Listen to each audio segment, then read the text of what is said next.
Hey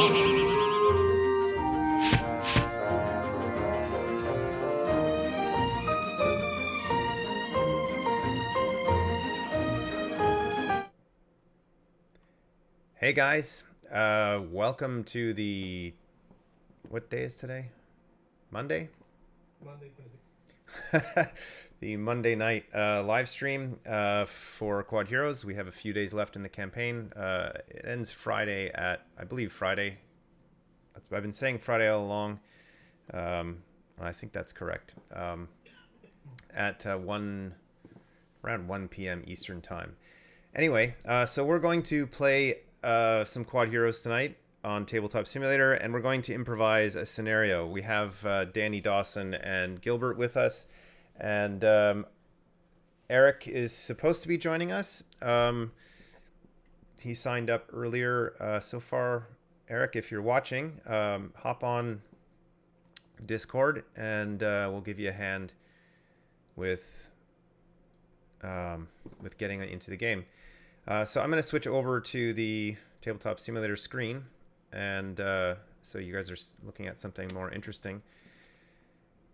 And we'll see what we can find out about Eric. Just checking to see. Maybe I have a message on Kickstarter.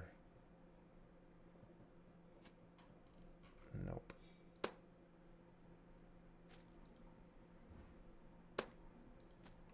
So this should be particularly fun today because we have Gilbert with us, and Gilbert is a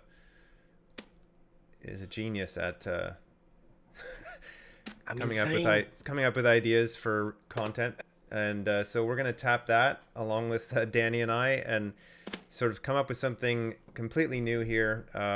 With a scenario, and I was thinking we would use not this board this time, but one of the other maps that we have on here. This is the only one of the maps that we have on TTS that has final artwork, but the other ones give us a little more open space to play with. So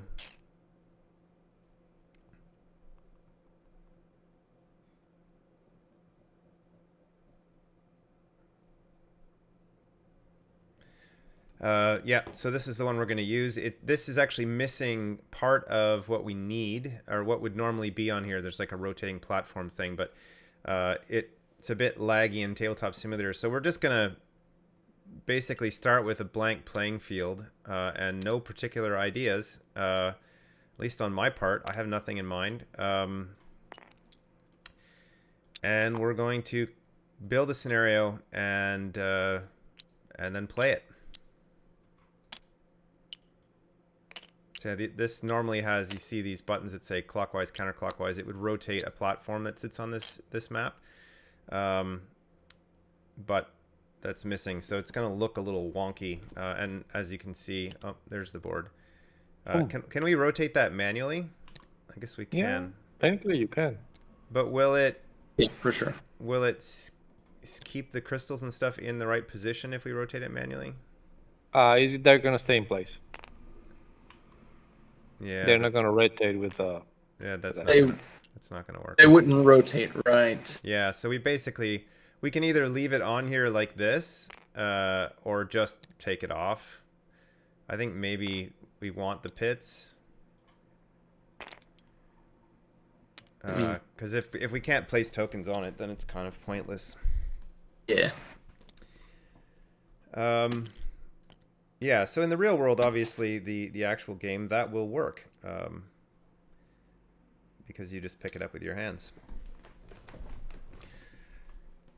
Just got another idea for a scenario now. That was kind of crazy. 1 versus all, kind of a Donkey Kong type of a scenario. Okay, how would that work? But it just came out of my mind. But for example, let's see, like you could have, I don't know, like using, but they will be using first edition stuff, right? Mm-hmm. Like you could do like 2 on top and make them with red lines that are different elevations. So you can have one guy on the top throwing bombs and sheeps, and the other guys have to go up the mountain and throw the guy out. That's actually kind of fun. I'm not sure exactly how it would play out, but it does sound interesting. I mean, I Yep. actually kind of like the idea of trying to do a one versus all scenario here tonight. I think that's something we could do. We just have to come up with what it is and what the rules are. But it doesn't have to be that. Who is it that's dropping all this stuff on the board? Is that you, Gilbert? No, that was me just dropping the board. Oh, But the board. that's what I dropped. Is Danny still with us? I'm not sure. Yeah. Oh, I'm here. I muted. My kids came in. Oh, okay. Yeah. So let me check to see if there's chat on YouTube. So we have Alberto. Have to play with you guys, but don't have TTS. That map looks great. Gives capture the flag vibes. Yeah. So this map is actually designed for a pick up and deliver type game where players start in the typical start zones around the board, and it can be played up to 6 players. And there are different types of collectibles around the board: sheep and the 3 different crystals, and you have to collect those things and drop them off in these spots with the same limitations for carrying. You can only carry 2 things at a time, and once you drop them off, you basically mark that you've collected them here on this board, and you keep going. And obviously you can steal things from each other, and this central board makes things interesting. But certainly you could play capture the flag on a map like this with sort of the capture points or whatever being here, although it's not exactly balanced in terms of space. But yeah, for sure, it's a doable thing. So yeah, I mean, I would love to hear. I don't know how many people are watching right now. I don't have the stream up on YouTube here. 6. Hmm? 6. 6? Okay. Well, hi everyone. Thanks for tuning in. This should be fun once we get rolling. So, what ideas do you guys have?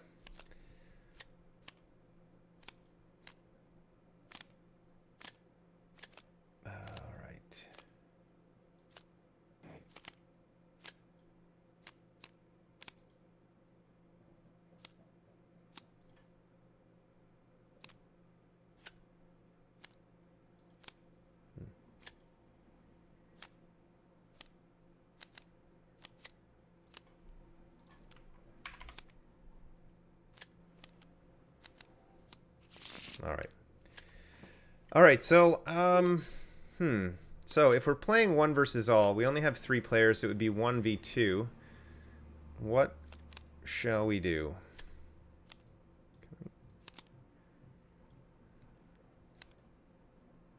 Let me think. We have these spots on the board that can be used for something. We have a rotation thing here we could potentially use for something. So this is a button that normally when you would step on it with your hero, it would rotate the board. We don't have a rotating thing there, but we could certainly have it do something. For example, we could have cannons on the board, and whenever you step on this, you'd have to turn these in a different direction and fire them. That already I like the sound of that. So if these things face so that they would never shoot at each other like that. Secret tiles with bombs that Overlord can place. So we could do that, except with the 2nd edition stuff, all of the secret tiles are just secret tiles. There's nothing on the back. But what we could do is basically make a rule that says when you step on a secret tile, you roll a d6 and say that from 1 to 3 is a regular secret, and 4 to 6 or 4 to Q is a bomb. So that's one way to handle that sort of thing. So that could be a thing. So if we have, I like this cannon thing. I'm not exactly sure what it does, but it fires cannons around the board. It's going to destroy some walls at the very least and cause problems for anybody crossing through the middle. We could have these bombs fire also every time there's a trigger, which that would also work. Gilbert, Danny, you guys have any ideas? The thing with the cannon was kind of fun.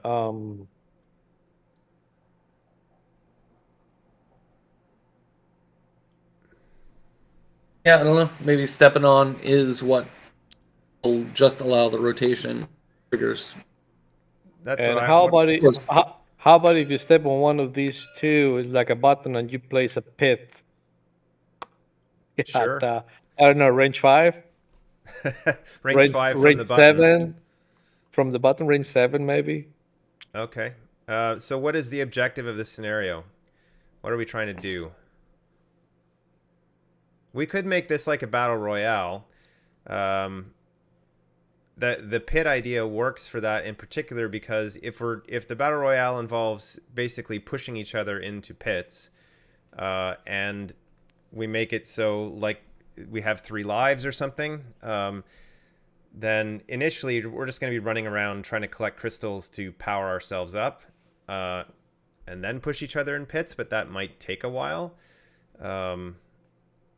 We could play like a balloon race, like Danny and I talked about yesterday. We kind of did that with the bombs. We could play the bomb game on a larger board, just to test that concept, and still have these things create pits. And these things fire and then also can rotate. Although once they rotate a certain distance, they'll shoot each other and blow the cannons up. That could be interesting. You just make it so that they can never, when you rotate, you can never rotate to point inward. Okay, yeah, that could be a thing. So they would rotate like. I'm also, here, yeah, here, yep, exactly, yep. Here. 3 positions they could never point. Could be the player that triggers it chooses where to rotate each cannon. Ah. And fires. Yeah, that could be. Yeah. Rather than having to rotate in a specific way, you basically can orient them however you want, and then they fire. I also, again, don't know what the objective is, but I was just thinking it'd be really funny to have an exploding sheep scenario. Sheep are just wandering about. Oh, and they explode when there's a trigger. When they or when they hit you, if they run into you, they boom. Oh, okay. Yeah, I like the idea if they run into you and if there's a trigger, because then it's random, right? You might think you're safe standing next to a sheep. Yeah, they always move, but trigger blows them up. That was an idea I was having. Do you remember that I put on the Discord, like defending from diabolic sheeps, like a type of defending a scenario? My idea was like you have to defend an area of the board, and you have to avoid sheeps coming here, but the sheeps explodes and they move at the end of every player's turn. Okay. And the same thing. The sheeps, the white ones move 1, the gray moves 2, the black moves 3. So whenever they hit the wall, they explode, break everything. Then the new sheeps comes from the back, and you have to avoid reaching your place. But I don't know how many rounds or whatever. Oh, I see. So that would be more like a defensive sort of thing where we're trying to defend against sheep. Yeah. I mean, there's also the idea of. I don't know if you guys remember. You're probably not old enough to remember the Atari game Warlords. Oh, I can't recall about Warlords. It was a game where you had a little base in each corner, and it was a 4-player game, and you're basically firing like a bouncing ball at each other to try to destroy each other's base. Although I think maybe it won't work on this map, but just the idea that you're trying to protect your own core, like wherever, let's say each of us has a little base and we need to keep walls up in front of it, and if your core is destroyed, you're removed from the game basically. Yeah. Hey Davin, you want to play or do you want to just watch? We got room. Actually, any of you, if you have TTS, you can hop on. We were supposed to have Eric with us, but we don't. He's not here that I can see. Yeah, not yet, unfortunately. Oh yeah, Davin has a job. That's unfortunate. So Alberto suggests triggers could spawn more than one pit. I think that's fair. That way it accelerates. We have unlimited pits here on TTS. And sheep could be a bouncing bomb like in Works. I'm not sure what Works is, but you could do like an Overwatch that you have 2 zones to control. If they break in the first zone, you are forced to move back. Gotcha. Like worms, yeah. Okay, so what are we doing? We have a few elements in play. We've got cannons that fire. We have bombs that place pits, or switches that place pits. Are we playing a cooperative game? Are we playing... one of the things we haven't actually done a co-op game on a stream. We could do something where it's completely cooperative, but it's going to have to be challenging. So it's harder to develop a co-op scenario because it requires it to be challenging enough.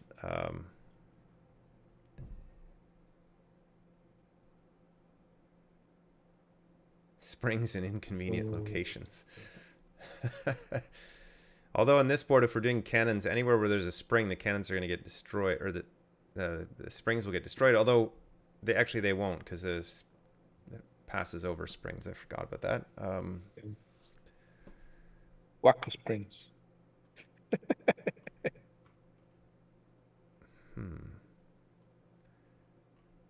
Well, so we also have on this board this passage tile. So this spot here leads to that spot there. So we could use that for something, right? So this is like a tunnel that doesn't end movement. These 2 points are connected. It just connects a board that you can't get to otherwise. It makes sense to have to use that for something. Trying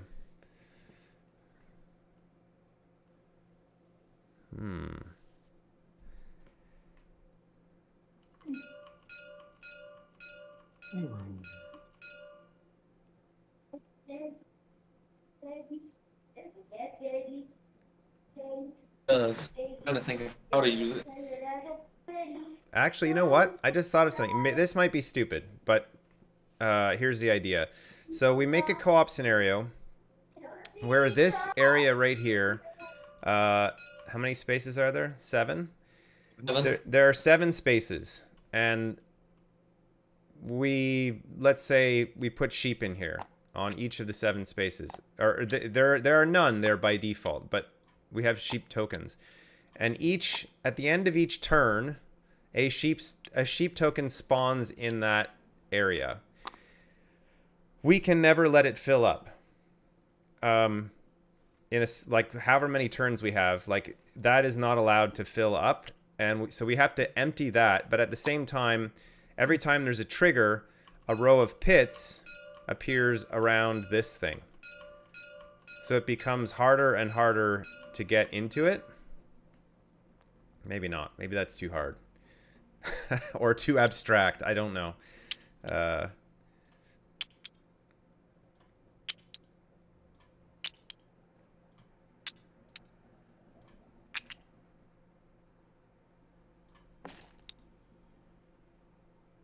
Unfortunately, we can't make the stairs move because they're printed on the board itself. Although we could improvise and you have to herd the sheep. Yeah, sheep herding is definitely something that's doable. Yeah, I actually was thinking the same thing with herding sheep. What to do? I was even thinking of going co-op, and that there's bombs that can shoot, and maybe they shoot every single event kind of thing, to have a lot of bombs kind of making obstacles, right? And we're trying to get sheep, I don't know, to over here or something. Okay. I mean, one of the things that I love the idea of sheep that explode. Yeah.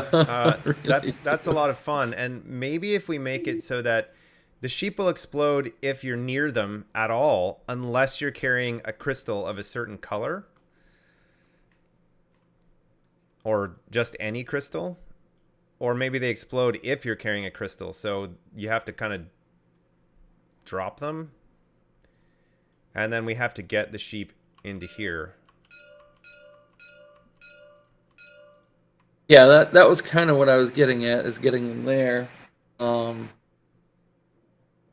Maybe that is what it is getting the crystals. Or maybe you could do it backwards. You can place ships around the board, and if they hit something like shoot, explode, you have to pick them up and take it up here. But if you're hit by something, the ship explodes and you, I don't know, somewhere in a random direction, and you have to drop the ship, and then new one spawns. Davin just suggested, you herd carry sheep into the stairs, and they travel anti-clockwise inside that other zone. So they travel around, and once they come back to here, they come back out. So the trick is, maybe we have to get a certain number of them in there at one time to end the game. Where it's not like a certain number of rounds, we just have to try to get as many as we can in there. And I don't know how often they move, whether they trigger at the end of every round or just when there's a trigger. I guess if it's just when there's a trigger, it'll be too easy.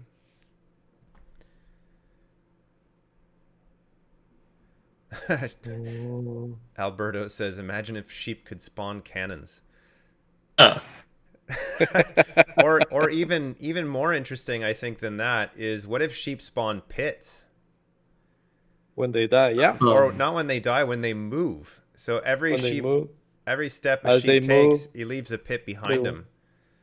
I think you end up with a big giant hole in your board pretty quickly. That's but that could be interesting. That could be really interesting, actually. I think we need to try that.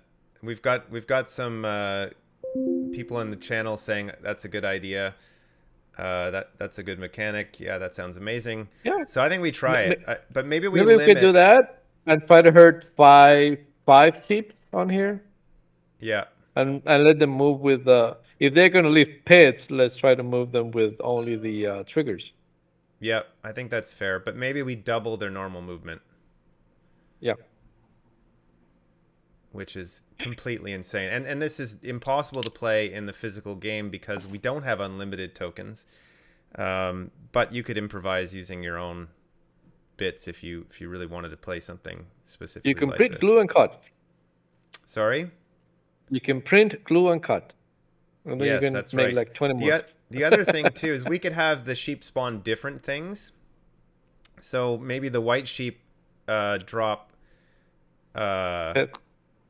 pits, the gray sheep drop cannons, I don't know, or just shoot bombs behind them as they walk. That would be interesting if they shoot a bomb. Or they could build walls as well, right? As they walk, build walls behind them. Because that could make things interesting as well. Maybe the black sheep fires bombs every time, in every direction every time it moves. The white sheep make pits. And the gray one makes walls. The gray one makes walls. White walls, black pits, gray bombs. And they can start at spawn points. Sheep snake. They leave a trail of pits behind them. We could also make it that they don't. That the sheep don't only turn when they hit something. When they hit something, they turn right on trigger or something too. No, you got to get more chaotic. Every time they activate, you roll the die, and they move in that direction. Oh, that could be too. Good idea. That would be better. So that we'll use this as a sheep spawn point. Where will we put the sheep? Well, let's do it hard. Let's put the corners. Let's be an asshole. I don't know if that makes it harder or not. It's because it's gonna. It won't make the pits in the places that it's hard for us. Maybe it will. It will, because if we start on the spawn point, then we're gonna be really hard to get them. we're gonna have walls and holes all around us. Right in the middle of the chaos. Yeah, I think in the middle of the board it makes it harder for us.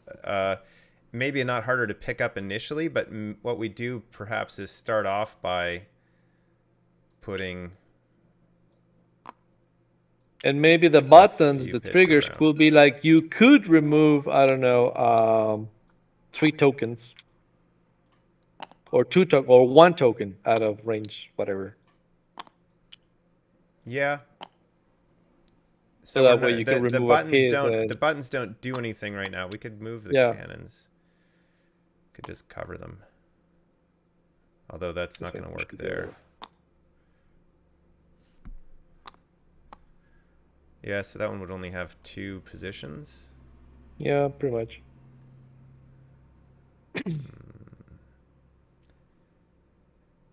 And how do are we spawning sheep randomly still? Just whatever we draw Yeah, from the bag. yeah, just whatever, That's yeah. the color. All right. And sorry, so what's the goal then? Or 5 sheeps. To get 5 sheep into this thing. Okay. Anti-clockwise. So the question is, do we just drop the sheep here and then they automatically appear here and then start moving? I think we Like need a that way. might- We have to have a way for the sheep to die.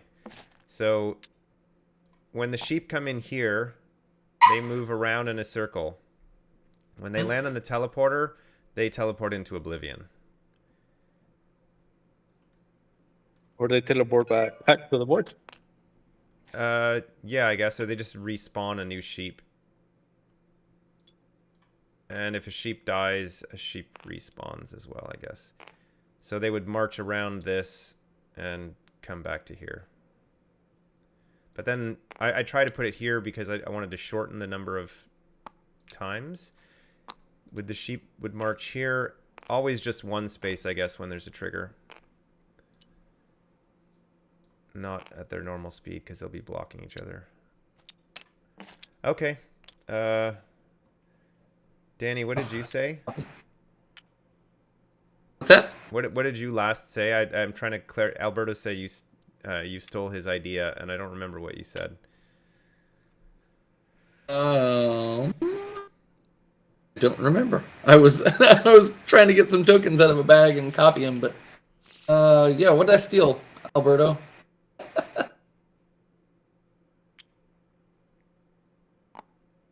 Ah, good idea. The water.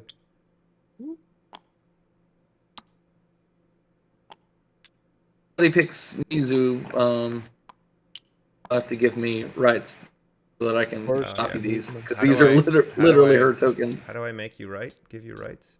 Promote? Just up top, click my name Copy and paste. promote. Okay. You are promoted. There we go. I could do. Yeah, so that's the way that the sheep will move around. That's the way the cookie crumbles. So I'm curious how hard this is going to be, if it's going to be hard enough. I think probably it's gonna be, I guess we have to Especially use with the the- starting points in the corner. especially with the pits. The ball. So we are saying that the sheep spawn... And the random We're movement. starting with them, or we're So not. we're gonna have pits and walls. The server is called QH. If you're trying to join TTS or you're trying to join... oh, Matt's in Tabletop Simulator with us. I think he's going to try to play with us. Yeah, so the game Nice. is called QH if you search in the browser, and the password is Saturday.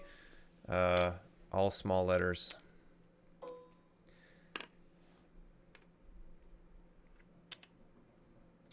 Yeah, I could do that. Too late now.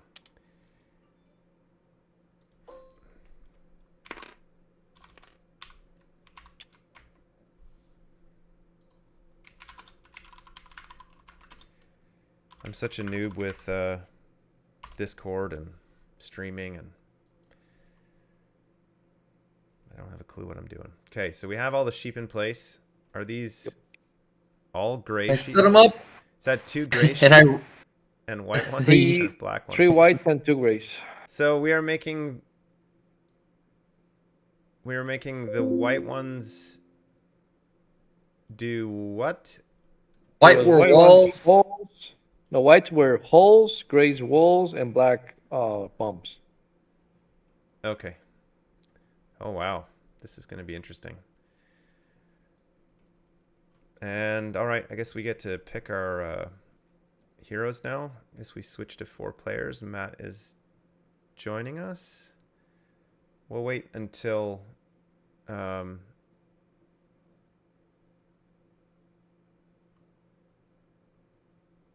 Matt can get into the game.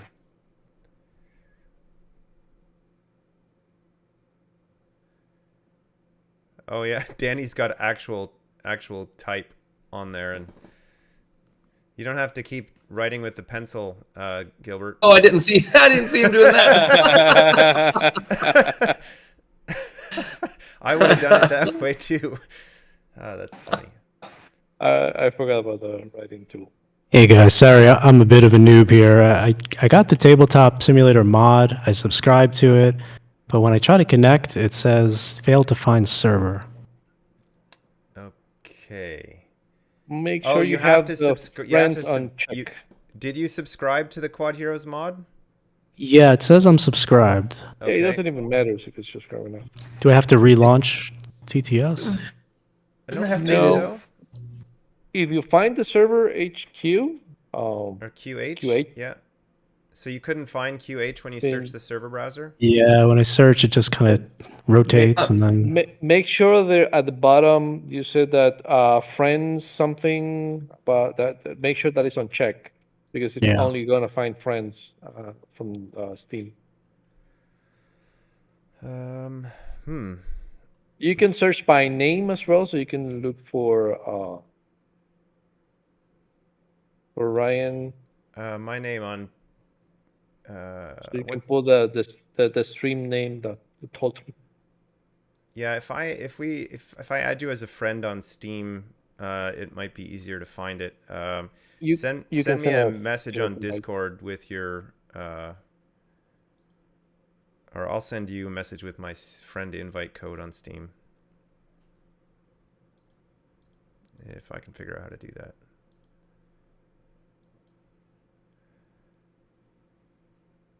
Okay. You can do the invite directly. Yeah. So I just sent you a direct message on Discord, Matt, with Okay. my friend invite code. So you just have to enter that code into Steam, and that'll have me. And Okay. then you'll see that I'm in TTS. It'll show your friends that have games up.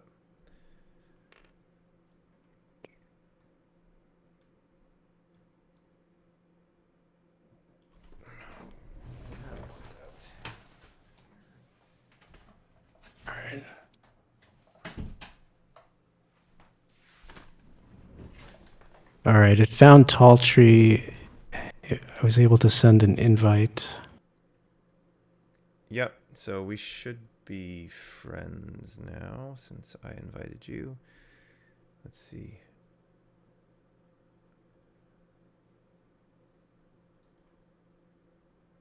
So now in Tabletop Simulator, do you see friends that are playing?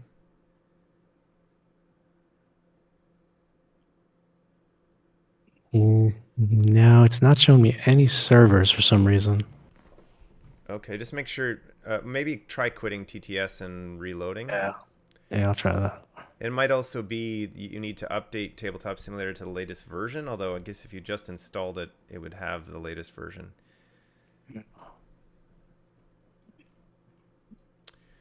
All right, so is this all of the rules we have? We probably need to place some crystals out on the board. Good point. Looks like I got it now. I just got to put the password in. Okay. Saturday. Spawn points. What's gonna trigger the spawn? I don't know. Maybe That's what we the do point. instead is put the crystals in here, and we have to go get Whenever them. we have to go get. Okay.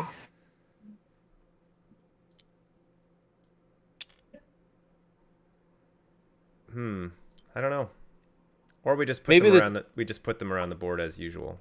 could be that the trigger card could spawn the ships. The trigger event card, but we don't. Yeah.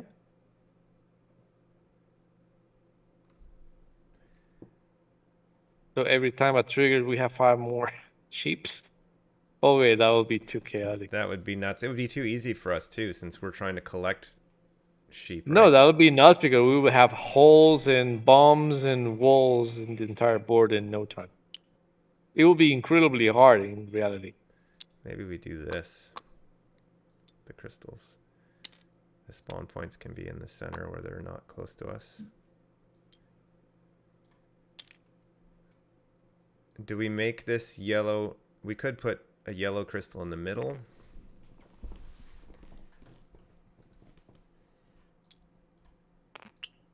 Although we kind of want that as our rotating the cannons thing. Oh, well then, right where you have it. Then. Yeah, that works. When would they spawn? Maybe they don't spawn. Maybe that's just where they are. How often is this moving? Just on trigger for sheep? Yeah. I mean, Yeah. That's what I was thinking. Oh, he said on each sheep return. Davin says. So when you drop a sheep in, that's when it moves. I guess that makes sense.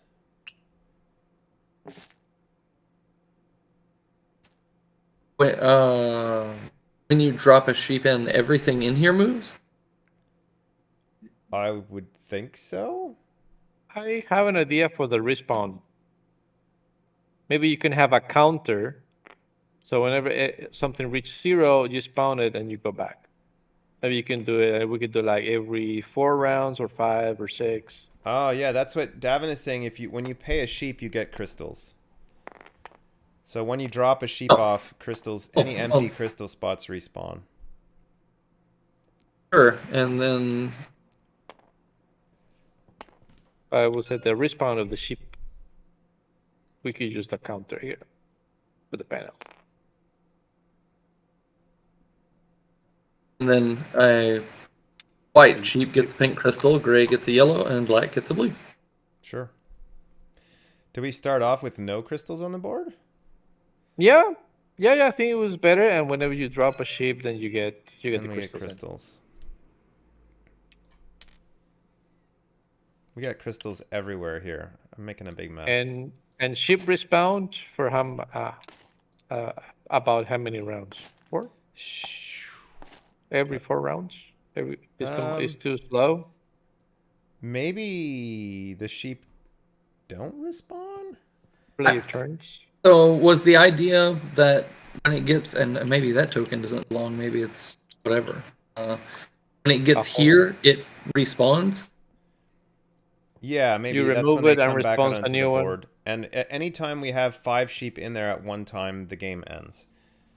And here I would propose that they go in the bag and then randomly respawn. Yeah. Okay. Yep. Is Matt in the game with us? He is. Yep. So we can actually choose Yes. more players now. Maybe we need more sheep and instead of 5, because we'll be putting all 5 here. It's gonna be crazy. I hope it's crazy. I think it's going to be interesting to see how the sheep work with the spawning pits and stuff. The more insane, the better. And real quick, the movement, I don't know that it makes sense that they move when you drop off, because then they're just moving. Sorry. I mean, yeah, I mean, what it means, I think what it would mean is that you'd need to drop them off like in a row to, like, we'd have to kind of work together to drop our sheep off all in the same turn. so that we can fill it up without them dumping back out the other side.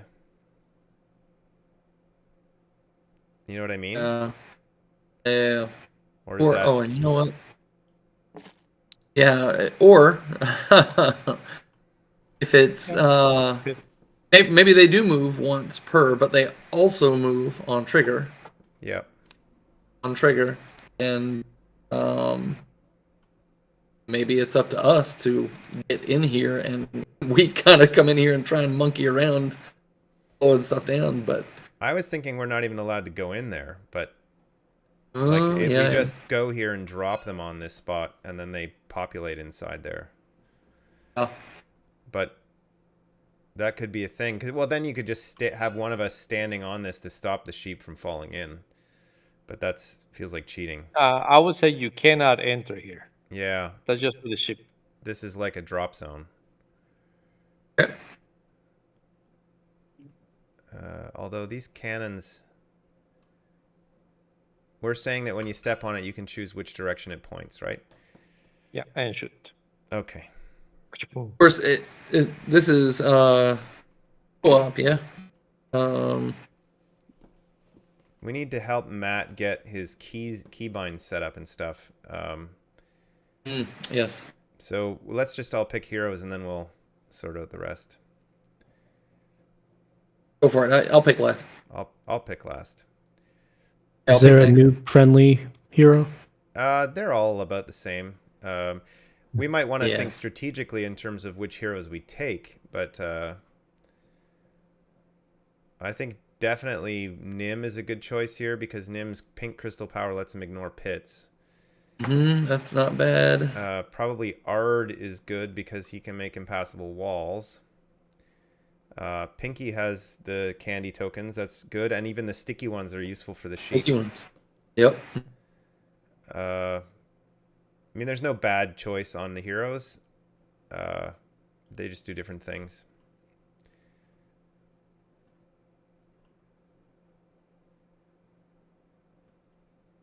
Davin said, Forest Stump. What does Forest do again? I'm just gonna roll Forest. High.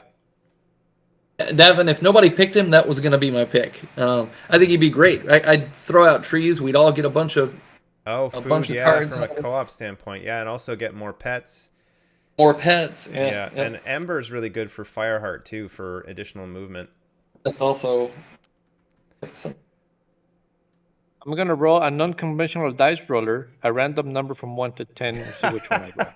It's gonna be from Davin 1 says, to 10. don't forget Danny cheats, so Ryan needs to make up more rules as we go along. Okay. Oh my 7. god. So 1, 2, 3, This is 4, 5, cooperative, 6, Davin. 7. There he goes. That's mine. Number 7. Pinky Schweets. Oh, did it crash? Hey, dumb question. How do I zoom in on a card in my hand? With The the alt. Alt key Thanks. while you're hovering over it. So go ahead, Danny. Pick him. I guess I'm going to take Nim. Or... Well, I guess Captain Zozo has the advantage of picking stuff up at range. That seems useful, Oh, this one's pretty damn good. I think. And don't forget, guys, this is cooperative. We can share cards. When you're within 4 spaces of another hero, you can pass cards to somebody. So, Matt, I don't know how familiar you are with the rules of the game at the start. Yeah, not at all, I'm afraid. Okay, so we'll have to do a teach. But when you're picking items and pets at the start of the game, you have 5 points to spend between all of them. So if you look at the numbers at the bottom, you get to pick 1 item card and 1 pet card. I think just gonna get 1 item card, the selfie stick. I think that's really damn powerful. Let's see. Okay, Yeah, so you're gonna pets pick... have a little hoof, little paw print Yeah. items or gears. Yep. So you're going to pick 1 of each, essentially, and put it into play next to your player board on the spot. No pets for me. I want the You have a selfie stick. 5-point card. Yeah. Yeah, the selfie stick. I think that's too strong. It's too strong. Yeah. That's why it's a 5. I mean, most people who are new to the game actually overestimate the power of that card. But it is definitely a very powerful card. I would take GGPS over that any day, though.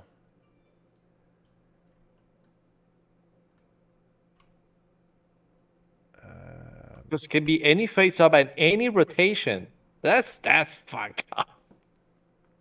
Yeah, I mean, it's definitely a good card.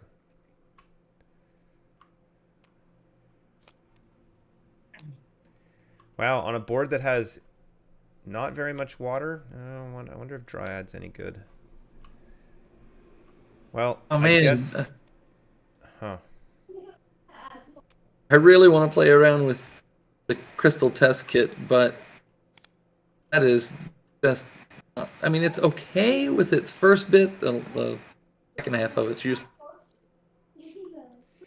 That's the only card. That's the only pet I can pair with that thing. Yeah, Well. with the yellow. Really pretty. Yeah. Oh yeah, yeah.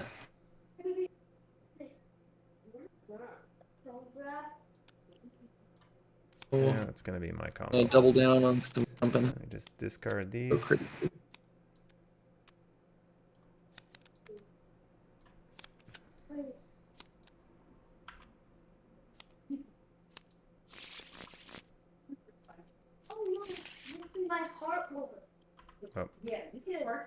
So are those the two that you're picking, Matt? Yeah. So you will put them in the spots next to your player board here, and then the Okay. the other cards will get discarded to the. You can just basically put them on the table, and then we'll shuffle them back into the deck. My favorite So pet if you would wanna- be there you would be go. useful. Sorry, He had Forest Stump has Um, Kangatu and Rocket Pack. Oh my gosh. Wasted on me. Anyway, so have we established exactly what we're doing here? I think we kind of. did we set up his hotkey? Oh yeah, so you're gonna have to set up your keybinds. So if you go to options at the top of the screen and go to game keys, Okay. you will set up your keyboard shortcuts for controlling your hero. That basically you can see what my hero is doing here. I recommend using the number keys if you have a numpad on your keyboard. Don't use ASDF because that's all part of Tabletop Simulator by default. And then rotation counterclockwise, clockwise. If you look at the board, you'll see there's a compass north, south, east, west. So just treat north as up visually on your screen. Okay. I think I got it. And the only issue is that if it's not working, just make sure you have your cursor over top of a board element or your player board or the game board, and then it'll work.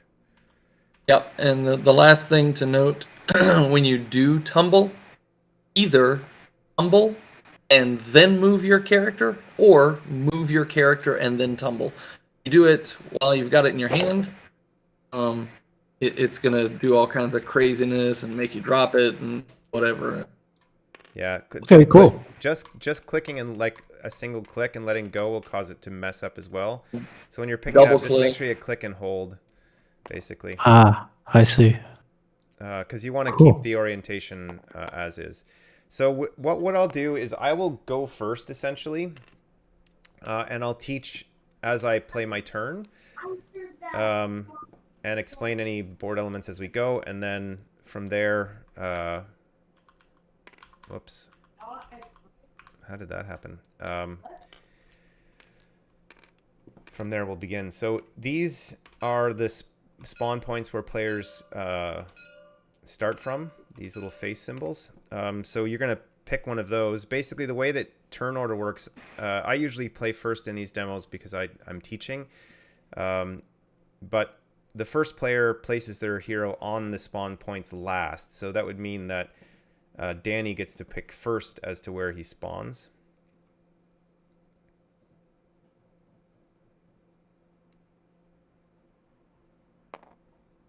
Oh, what is this? So the only rule for when you're placing your heroes, they have to face in toward the board with the queue up. So you're up next, Gilbert, for placing Pinky.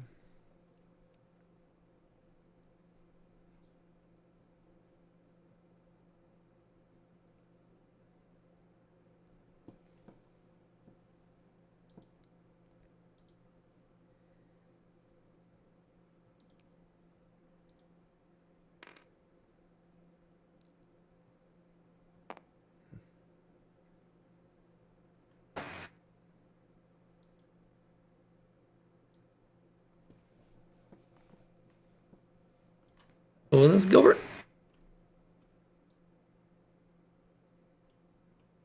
Gilbert, maybe he's busy with No. his son. Sorry, I was preparing something for my kid. Okay. It's your turn to place your hero. There you go. And I'll go last. Where will I go? I guess right here is really close to a sheep. So we don't have any special rules for picking up sheep, right? We can just pick them up.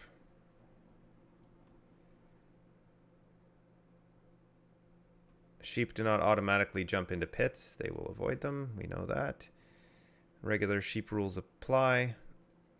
All right, so I'll explain a little bit of the game here. The first thing you'll notice is the bottom below your player board, you have a little turn reference chart. And that explains the phases of the turn. So before you move, you have a power-up phase, which lets you play any cards you have in your hand, particularly cards that have... Let me flip this over here. There's little symbols in the top right left-hand corner of a card that indicate the phase that you can play it in. So Herald's Secret here, the green food card, has a green arrow, which means it can only be played in the power-up phase because it enhances your skills, and your skills are what lets you move. So you have to play it before you move. But anyway, so you play cards before you move, and that's also when you can activate your pet cards. So you have one item and one pet. Passive abilities, neither of your abilities are passive abilities. But anyway, you can use each item and pet only once per turn. So one activation per turn. Some things are passive, like my Rock Imp pet here, for example. I keep hitting the wrong key, which is zooming me out. Apologize for those who are watching. So Rock Imp says tunneling does not end your movement phase when you pass through a tunnel. Anyway, so it's considered a passive pet. This one is, my other one is Conversionator. It's an active pet. So passives are just always on. Active pets can be used, or items or pets can be used once per turn. Anyway, so use those in your pre-movement phase or post-movement phase, the power up or power down. When you move, which is where most of the fun happens in Quodd Heroes, you always begin your movement phase. So I will just take my little hero here and rotate it to this edge of the board so we can see more clearly. You always begin your movement phase with a natural tumble, which is tumbling over into an adjacent space. So that is always just a tumble of 1.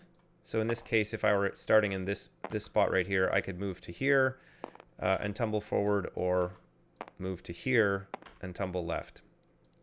Once you tumble, once you perform a natural tumble, then you activate the skill associated with the top face of your hero. And I'll just quickly here set up a picture-in-picture so people can follow this at home more easily without me zooming around the screen.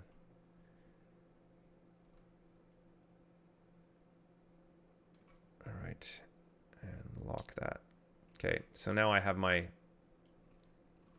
I recommend that you guys do that as well. So if you right click on open space over to the left of the table, you can choose the picture-in-picture mode, and then it creates a little separate window that lets you leave it zoomed in on that, so you can kind of always see your player board. So anyway, when you move, you begin by tumbling. Once you tumble, you look at the skill that matches the side of your hero that's face up. In this case, my back is up, and that lets me tumble. And these movement skills have a value in the top left-hand corner, and that's the number of spaces that you can move, or up to that number of spaces. So this now means I can tumble one time, and this time I have any direction to choose from. So if I tumble forward, anytime you tumble during your movement phase on your turn, you activate the skill that's face up. So this turn I get to tumble twice, and then I activate the skill that's face up, and I have a jump of 2. So a jump of 2 could let me jump 2 spaces in any direction, and it's point-to-point movement, so we ignore the spaces that we jump over. so I could jump on top of this sheep and collect it. To pick up things on the board like sheep or crystals, you have to land on the space that they occupy. So yeah, I could jump on top of this sheep. Once you pick up a sheep, you can place it on your player board to indicate that you're carrying it. You can only carry 2 things at a time. That includes sheep and crystals. We call those collectibles. So a sheep or a crystal is a collectible, and you can only have 2 at a time. If you pick up a 3rd thing while carrying something, you have to drop that extra thing that you don't want on an adjacent space, and that can be any space next to you, including diagonally.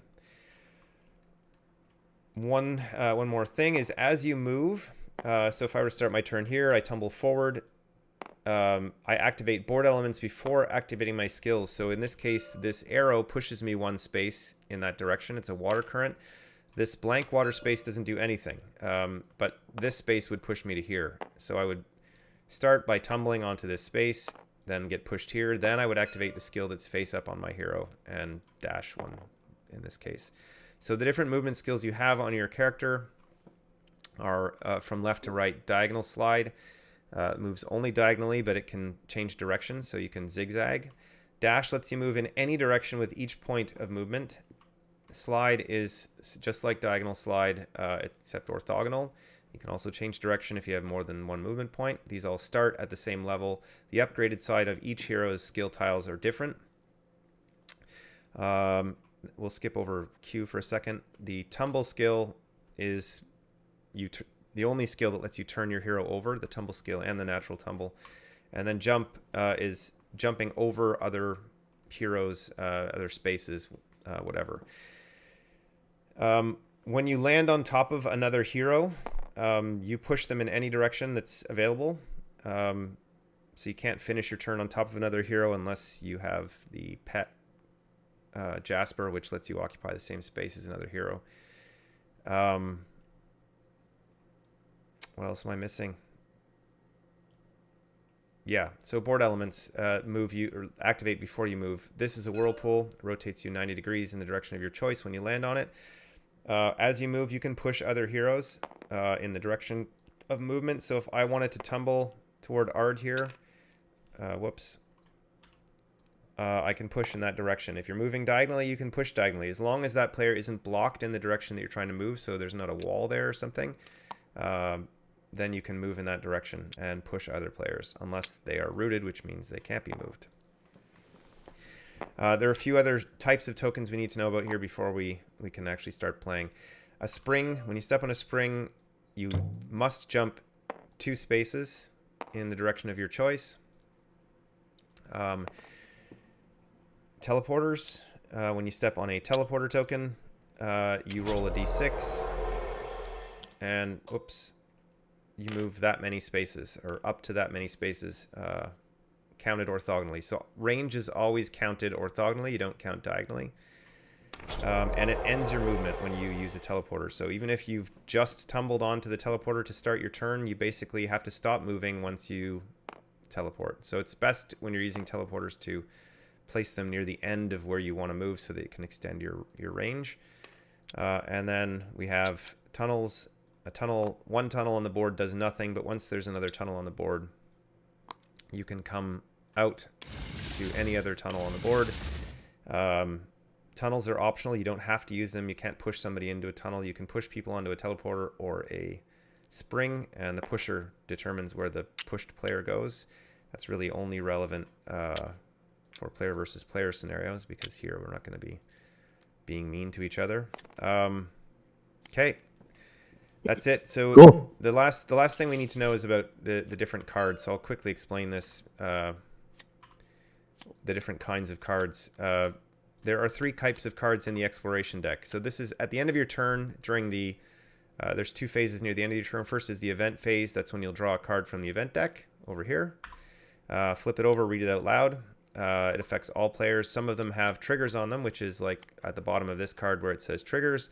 That means this first symbol means upgrade, then moving any moving board elements, moving sheep, moving bombs.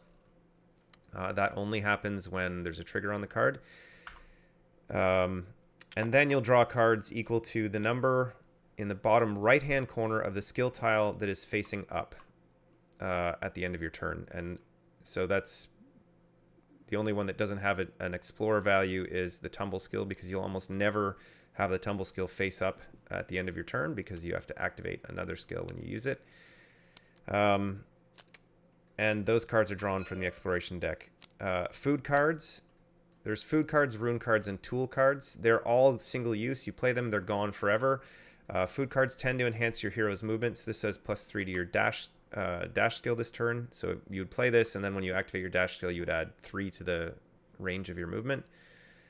And then rune cards, like this one, let you mostly rune cards let you place tokens on the board. And there's a number in the top right-hand corner of a rune card, and that indicates the range, how far away you place that token.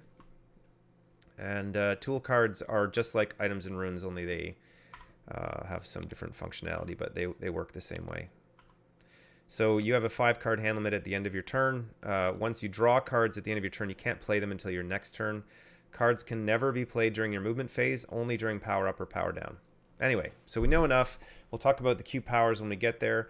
Also, when you collect crystals, you have crystal powers that are associated with each different color of crystal, and those are unique to your hero. And when you tumble so that your Q is face up, you activate your Q power. In that case, you draw a secret, which is what the Q skill does.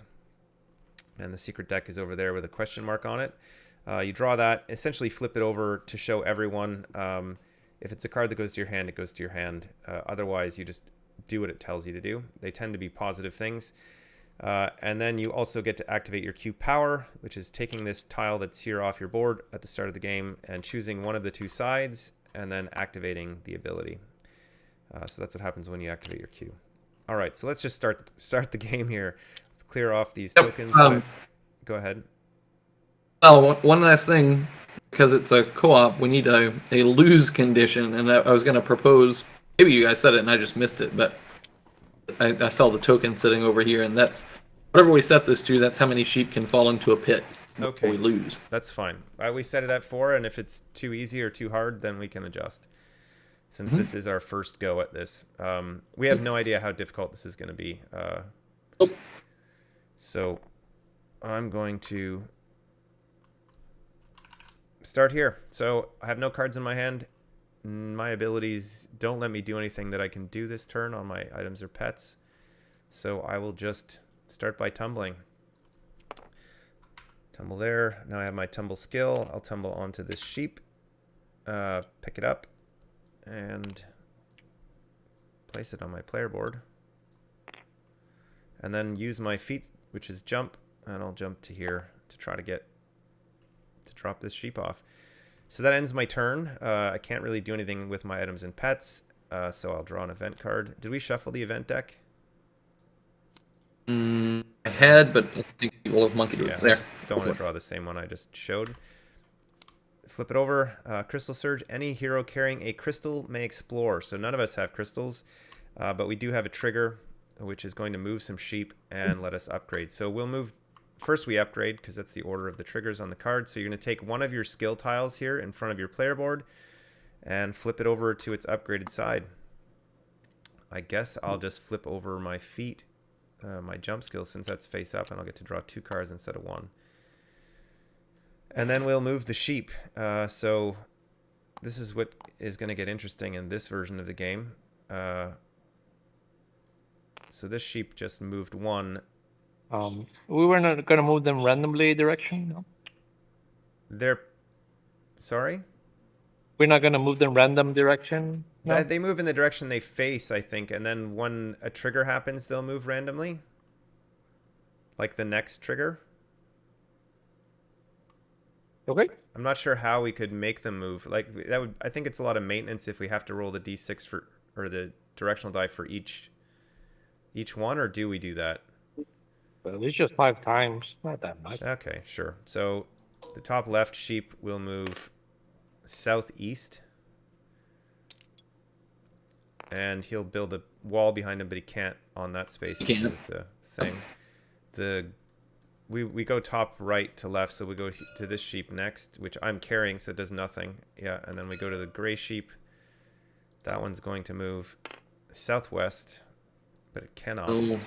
It goes to the pit. Yeah, so it can't move into the pit. So it will just turn. Or do we just roll again? With the normal turn, 90 degrees clockwise, right? So technically, we'll go that Oh, way. yeah. Okay, and that's going to move 2 spaces. Ah, that's right, the spaces. And this one it leads will to build a a pit wall. behind it. No, this one's the gray one. Gray is walls. The white ones build pits?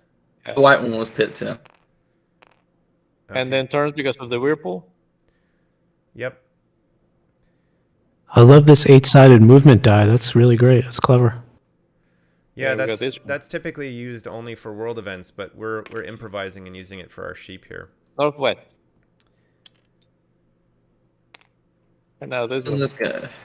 Roll for him. Southeast. Everything's south. I don't know why.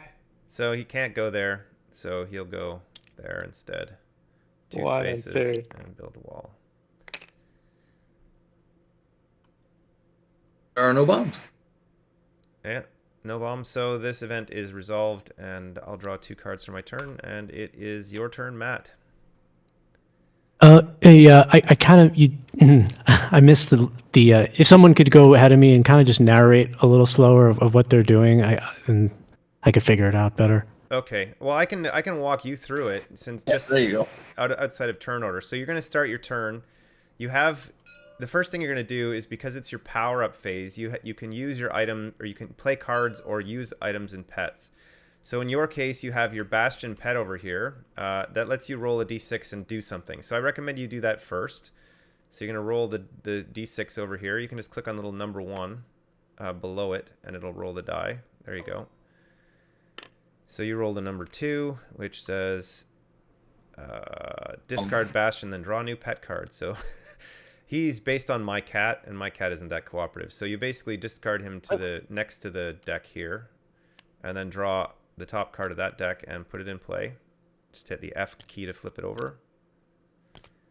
Okay, so that's actually pretty useful. So that lets you, although you've used your item and pet this turn, so you don't get to use that this turn since you've activated one already, but that lets you place walls or break walls or build tunnels within 6 spaces of your hero. So anyway, now you can begin your movement phase.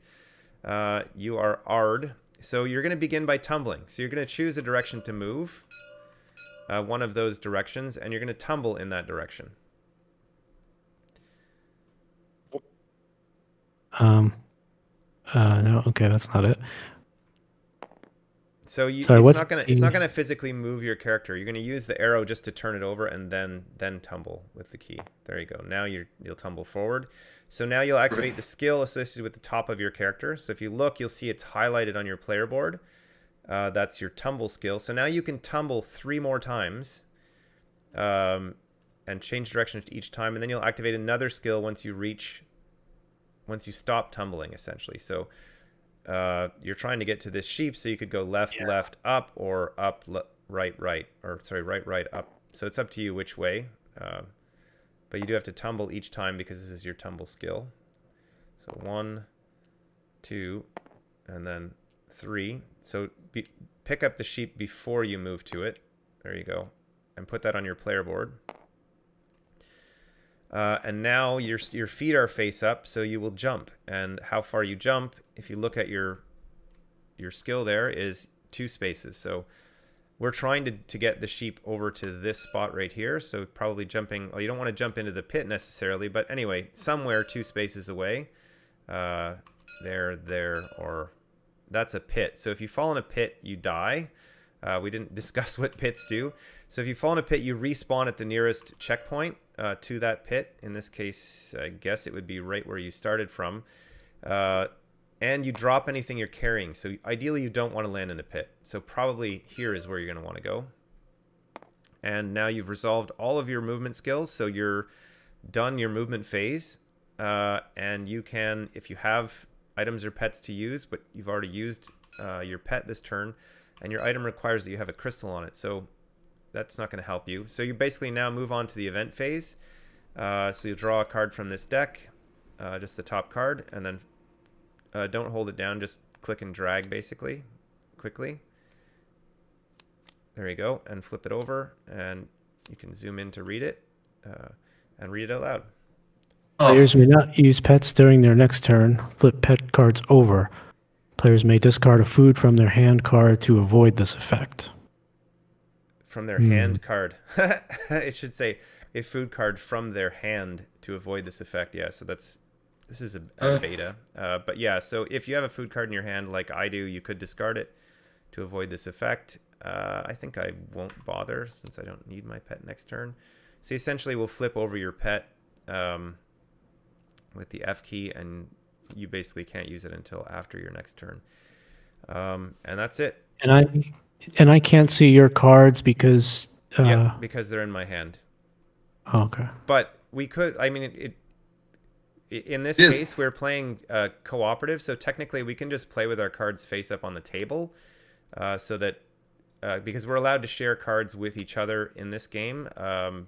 If you're within 4 spaces of another hero, you can give them a card during your turn. Okay. So yeah, I'll just play with my cards face up. Once you play them, they go to the discard pile here next to the board. Cool. Yeah, moving the the hero is really fun. Yeah, I mean that's kind of the core mechanism where this all started. It takes a little bit to get used to, especially when you start doing big tumbles and you're trying to get somewhere specific. But that's why you have a reference cube in the physical copy of the game, so you can sort of move that around in your hand rather than picking the one up off the board.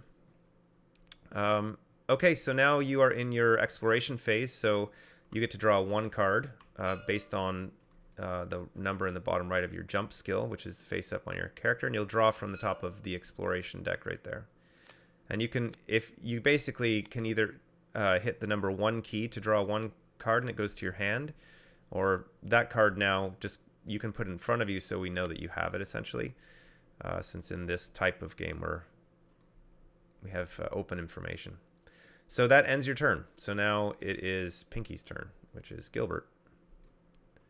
Okay, so I'm not gonna use my item card yet because it's the first turn. So I see no reason to at this moment. So I'm gonna tumble to the front, which gives me my back, and which allows me to tumble again. The problem is the ship went up too much. So I'm gonna do forward, and I'm gonna jump, try to get myself as close as possible to the ship. That pretty much ends my turn. So I run a event. Each player can rotate the hero 90 degrees of the direction of their choice. In my case, I really don't care because I can do it every turn. So I don't care. It's up to you guys. What did you say? You can rotate it 90 degrees of your choice. Whoops. Each of your heroes. Oh, okay. Yeah. I somehow clicked on the header of TTS here and messed it all up. So if you guys want, you can rotate it, and that ends my turn. Do I want to do that? I don't think I do. I will rotate like that. Okay. So you're done your turn? Yep. Okay. It's your turn, Dan. All right. Yep. No cards. No stinking pet.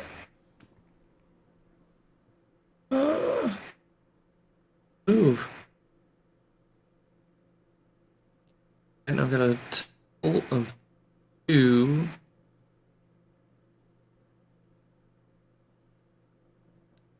So are we moving the sheep at the end of every turn? I think we should, right? Yeah, I think so too. And I think it makes sense. I mean, just from a easy to operate standpoint, if they keep moving in the direction that they're facing, it'll speed this up significantly. Okay. So then do we want to true it up? Yeah, probably just with the event, they may move to a random direction, and at the end of each turn, they just move, right? Yeah. So this one goes to the pit, then it turns. Right. It was last turn, this one, actually. This one doesn't do anything. the gray one, he will move 1, 2. So in this case, what happens? We'll drop here instead of the whirlpool, the Yep. wall. Then the white one comes out here, leaving another pith. And that's it. Yep. Well, in my turn, they should both do again, but I don't That's know. right. Yep. So he would try and go and can't. Oops. Can't. Try and go and can't. He would try and go and can't, and he would go that way. And then leave a pit there. And put Yeah. Yep. This is going to get interesting. This guy would try and go but can't. Go that way and can't drop a wall. No, that's a pith. This the yellow pit. card. So right now we wouldn't do that, right? Yep. That's right.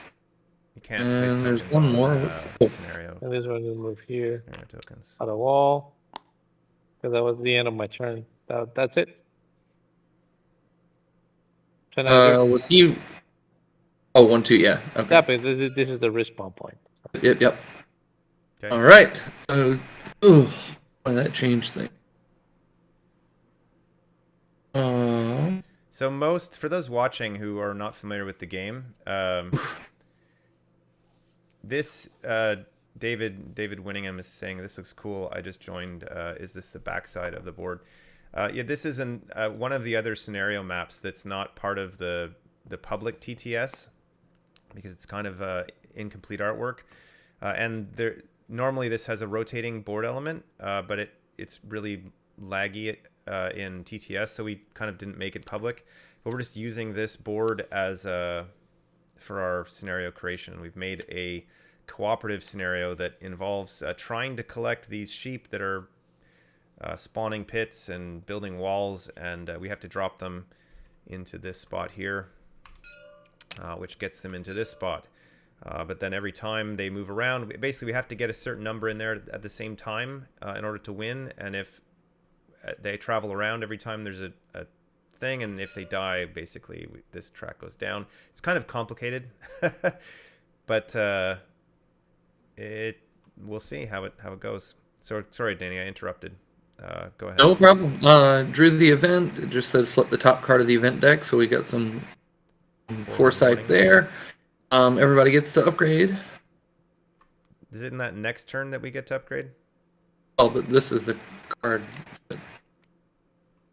Oh, okay, down yeah. to Sorry, I the- was looking in the wrong spot. Yeah, so flip the top card of the event deck, and we get to upgrade. So I will flip over. I need to catch a Pokemon. Oh, wait.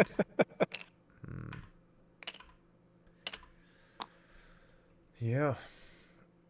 And Ard, I think, still needs to upgrade. Yeah, Matt, so you get to upgrade one of your skills because we had a trigger. So you flip one of the skill tiles over. You can take a look at what's on the other side to see what the values are.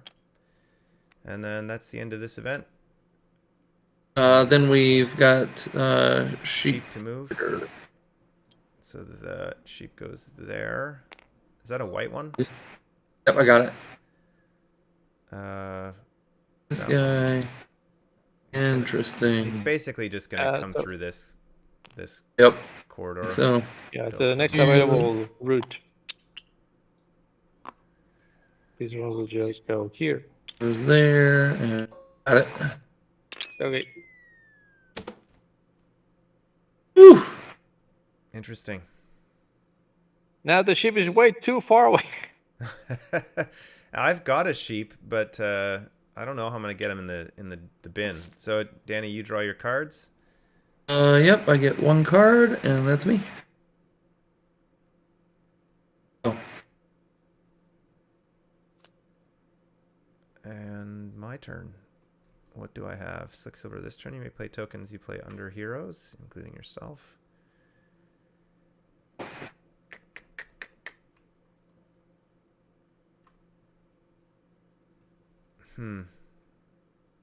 I think I'm going to discard this Bolt Cola to find a rune card because I need to get through that wall. Oh, darn. It's not what I needed.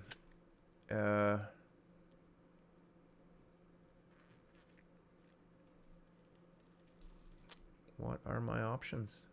Basically nothing. Because we have this cannon in the way. I guess I can... I know. I'm going to tumble and get onto this and fire the cannons to break the wall.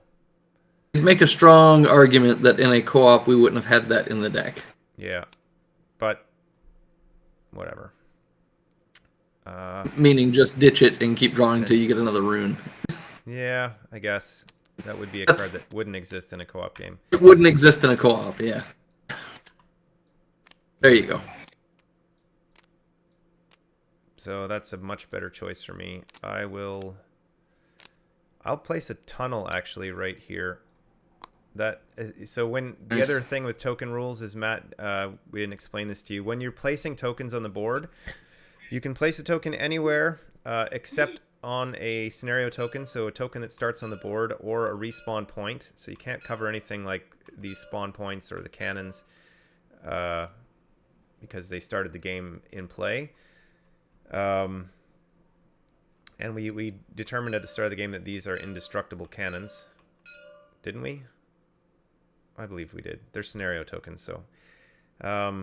but you can place tokens to cover walls, and that wall no longer exists. It's replaced by a tunnel. So I will begin my turn by tumbling that way. Now I get to tumble again, and that is not what I wanted to do. So I changed my mind.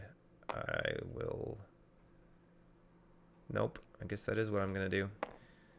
Tumble, and I have a tumble skill of 2. No, just 1. Which is going to get me my Q up, which isn't what I wanted to do. But let's see, what can I do? Up to 3 heroes, range 3, each give you a card from their hand, or each... Up to 3 heroes, range 3, each draw a secret card. So no one is within 3 of me. 1, 2, 3, but I get to draw a secret when I activate my Q. Plus I also get to draw a secret for my Q skill, so I get 2 of these. Immediately jump 2 and then continue your movement if you are moving. Well, that gets me onto the drop zone where I can drop my sheep off. And then the other one says, you have discovered a shortcut to your objective. You may move to the nearest collectible, crystal or sheep or secret token or rally point, or you may place a tunnel beneath your hero. So I can't place a tunnel, so I just move to the nearest sheep, which is here. So I get to collect a second sheep. I would have dropped that other one off by standing on it. So that one goes to here.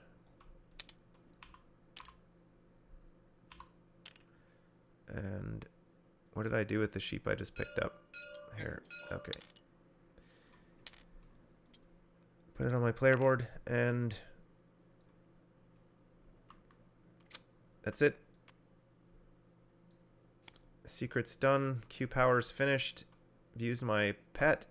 I've used this card, and I've used that. That's it. I've drawn an event card. We already know what it is. Each player may draw a card from the top of the pet deck. Players may choose to replace their current pet with a new one. Sure.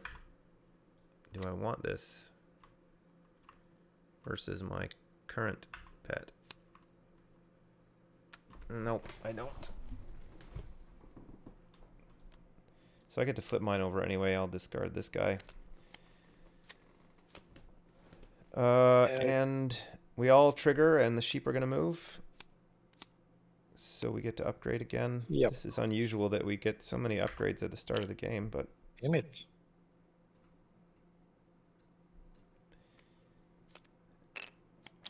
And sheep. On this one, this turns. That's a white sheep, yeah. Just keep moving down. Another pit. Wow, that is getting really treacherous over there. And that's it. You can jump over those, right? So you could, you can. Oh, yeah. For how did we determine the sheep spawn when there's a trigger? This sheep should move. When he falls into this pit, he'll go back in the bag, and a new one will spawn. When do we respawn new sheep on the board? Good question. I thought we determined that. I thought it was when there's a trigger. So They respawn when they get to the end. Yeah, but that means you have to have all the 5 sheeps in here. I see. Yeah. So there's only ever 5 sheep around. New sheep when less than X on the board. Okay, yeah. So the moment you drop off, there's always 5 on the board. Yeah. Although, does that include being carried? I would assume. There's only 2 sheep being carried, or 2 sheep out there now. I mean, the more sheep in this scenario, the better, right? Because they're chaotic, but it also would make it easier for us. But if these, every time there's a trigger, they're moving, it does make it harder. So,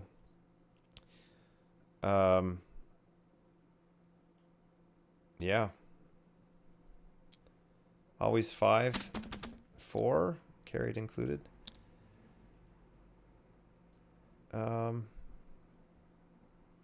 Yeah, I don't know.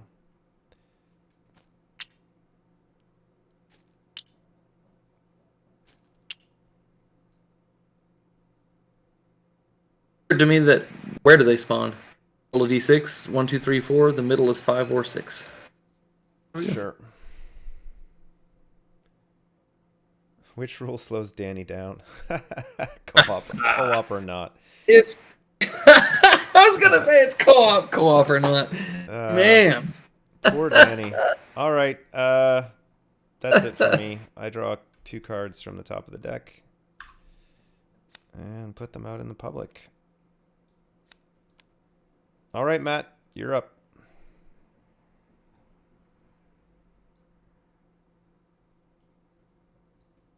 Okay.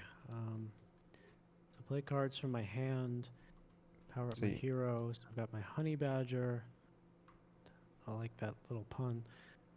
I don't know if this is going to be useful to me, so... Well, falling in a pit, making not drop collectibles is a good thing, because basically what that lets you do is purposely jump into a pit to get to another respawn point if it's closer to where you want to go. But it's up to you. But really jumping into a pit ends your movement. Okay. Do you already, you're carrying a sheep already? Yep. So you basically just want to get that sheep over here. Yeah, okay. Guess I'll just go to my movement. Oh, you dropped off white. Yep. You spawned that. Oh yeah, there's a crystal there now. And you said the first move is always a regular tumble? Yep, it's always a natural tumble. Your volume's a bit low here. Okay. Could I... Oh, shoot. I don't know how I did that. Hold on. Okay. Yep, that's where I was. Okay. Yep. So...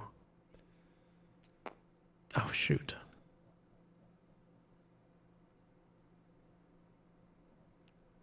Right, hold it. Okay. So I'm going to move 1. That's my natural tumble. Yep, so now you activate your tumble skill. Okay. And that is how many? 1, 3. 2, 3. And now lets you jump. Oh, now I get a jump. Okay. Yep. Anytime you tumble. So you can basically jump onto that spot and drop off your sheep. Okay. I take my sheep and... It goes right here, basically. Yeah.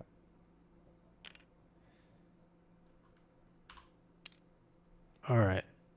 So I did that. Power down. Any additional cards? It's just the Honey Badger and Transbobulator, right? Yep. And well, you have also your cannon rune here. Oh, so that's technically in your hand. So you could play that. Don't know if it's helpful. Right? Actually, it might be helpful to clear away those walls. Oh, yeah. So basically what a cannon does is so that card lets you place a cannon token, which is one of these things, on the board within 4 of your hero, I think. and you choose which direction it points using the Q and E cards, and it has to be orthogonal. But basically, this is going to fire a bomb right away, and it's going to hit. So if you fired it there, it would hit this wall and remove. Basically, when a bomb explodes, it removes any tokens within one, like directly around the spot it hits, and would send any heroes flying. But in this case, if you shot here, it would just remove these walls and the cannon token itself and make it easier for us to get through. Ah, okay. So And that's then how far example. will it push me if I do that shot? Oh, but that's on a wall, so it can't go on the wall, right? It can. So you can place tokens on walls. So it basically removes the wall.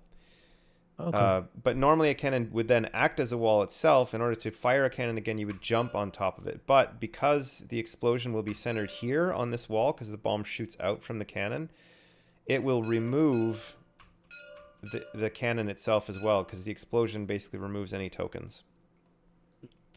So if you placed it there, you could also place it here, for example, and it would basically it would be better to do it there.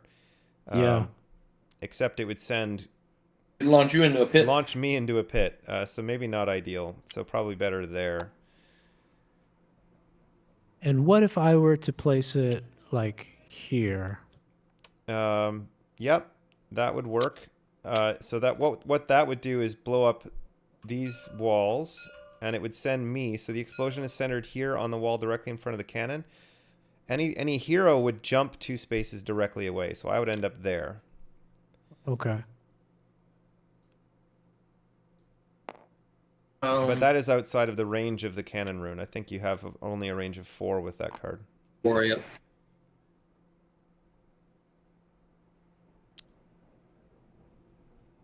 Or All right, I'll just leave it there. There is not good, actually, because that's going to send me flying into this pit. Probably you want to do it there. Okay. So that will essentially fire away. So when a cannon fires, you're supposed to roll a bomb die, which is one of these guys here, to determine the type of bomb. But in this case, it doesn't matter because it's going to hit something immediately. So that determines how far it moves and the effect when it hits something. But in this case, there's no heroes within the blast radius, so it doesn't matter. So what we'll do is just basically remove these tokens, and then that wall is removed, and this as well. And so the cannon destroys itself as well? Yeah, because it's within the range of the explosion, the radius of it. That's cool. And that's it. So and these are single use? I discard those? So that gets discarded to the discard pile. And then you'll draw an event card. And then you'll draw cards for your turn. All players draw 2 cards and discard 1. So that is in turn order. So you'll draw 2 cards first from the event deck, or sorry, from the exploration deck.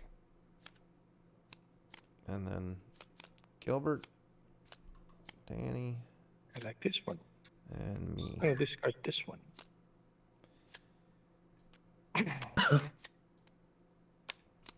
Let's see.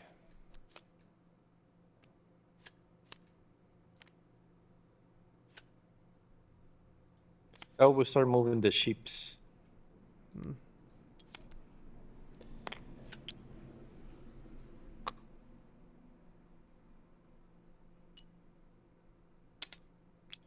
Oh man.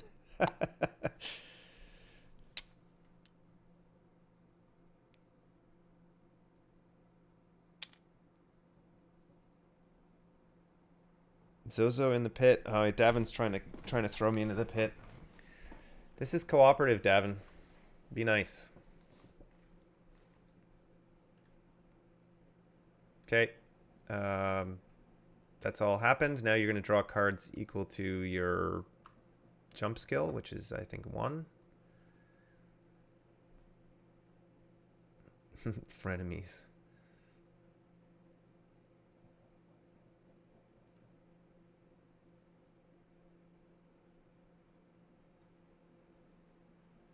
So we've resolved this item completely? Yep. Did you draw your card, Matt? Yeah, I've got it. That was from the world event, though, right? So now you'll draw a card for the exploration phase on your turn. Oh, right. Okay, and that's it. And it's Gilbert's turn. Okay. So first thing first, I think I'm going to let me just think, because now this ship is right here, and I can do that there. So let me think. I'm gonna do the double rune first. So I'm gonna roll a die. Oh, Crystal. See what happens. Ah, yes. And A5. So I can put the 2 moon. tunnels We already moved at those. No, we didn't. range Mm. 8. 2 tunnels at range 8. So I'm gonna put. I thought we don't moved know, those already, Danny. What's that? I think we moved those already. Well, if we did, this didn't move far enough, right? It doesn't move based on its size. In here, they just move one each time. Ah, All right, I can replace the pits with the tokens too. So I could replace this pit with this tunnel. You can't actually. Yeah, The pits still act as pits, so you can't cover them unless it's a I wall. can cover the pit. Yeah, No. a pit is always a pit, even if it's placed by a Damn. player. Okay, that's fucked up. Okay, so okay, I'm gonna put, I don't know. I'm gonna put Tunnel. a tunnel over here in case you need it. Gonna put one here. Is that within 1, 2, range? 3, 4, 5, 6. Yes. 1, 2, 3, 4, 5, 6. Yeah, because Okay. it's range 8. Awesome. There it goes. Then I'm gonna use my selfie stick, and I'm going to place myself. Oh wait, why my hotkeys are not working? Is your cursor over the board, the game board? Probably no. Gonna reset my view. No. Okay, that's fine. I'm gonna use the controls. That's because Never mind. you have to have your cursor over top of the game board or your player board in order for the keys to work. Now do it. There you go. Ah, there it is. Okay. So I think I'm gonna put. I need the face, so I'm gonna put it right there, facing that way, that side. Okay. Should I put the spring? I'm gonna be able to catch the ship. I think I'm gonna do that. And no, this is range 8. So 1, 2, 3, 4, 5, 5, 5. I don't know. Heck. Okay, yeah, I think I can do that. I'm gonna use this one too. Gonna put a spring over here. There it goes. So now my natural tumble goes into my face and activate my face, which is upgraded. I can move 4. 1, 2, 3, 4. So I take the ship. Yay! And that's pretty much it. We've got 4 sheep in our hands now, but can we drop them off? So I got one event. Starting with Two the sheep in active hand. play, all players draw a card from the explore deck. Okay, that's cool. Got my card. Okay, that's cool. Draw a card, Danny. And then Matt.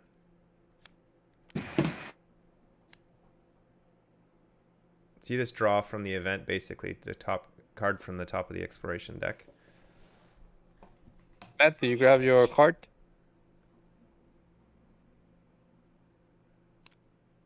And now the card at the end of my turn. Are we all And separated from each other? Yeah. And that's pretty much it. Now all ships activate. So I'll move the ones in the upkeep zone. This one what we'll do, because I cannot hit the cannon, so it goes up, Whoops. right? Yep. I feel like you need a sound effect when you move a sheep. Yeah, we didn't. Why didn't we add a sound effect to the sheep? Eh. So this sheep That's it. moved, but yeah, that's all. And then it's your turn, Danny. Right. Do a portrait. Card from the top 2 cards of the discard pile. Doubler.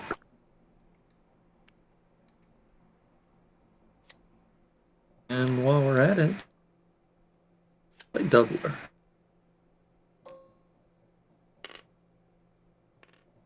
Two A teleports. quarter.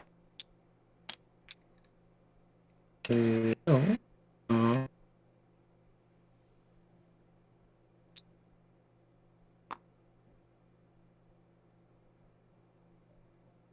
So the sheep can die if they teleport, I guess. That's a real thing. And dead sheep does mean that it would move this tracker down.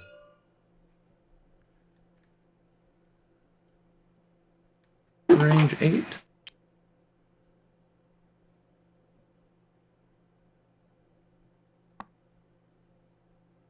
Okay.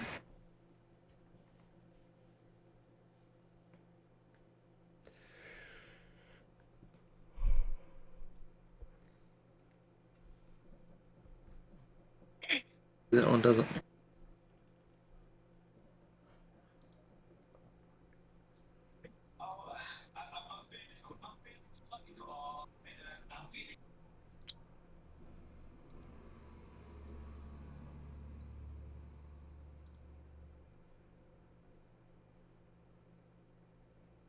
Oh, yeah. Okay, here we go. I'm gonna use that and dash that teleporter. Oh! It's still not great. These sheep really have made a mess of this board, haven't they? Really have. Oh,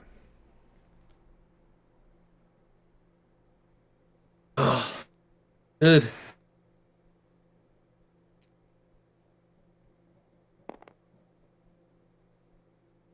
And little. Okay, we'll teleport to there. And I will.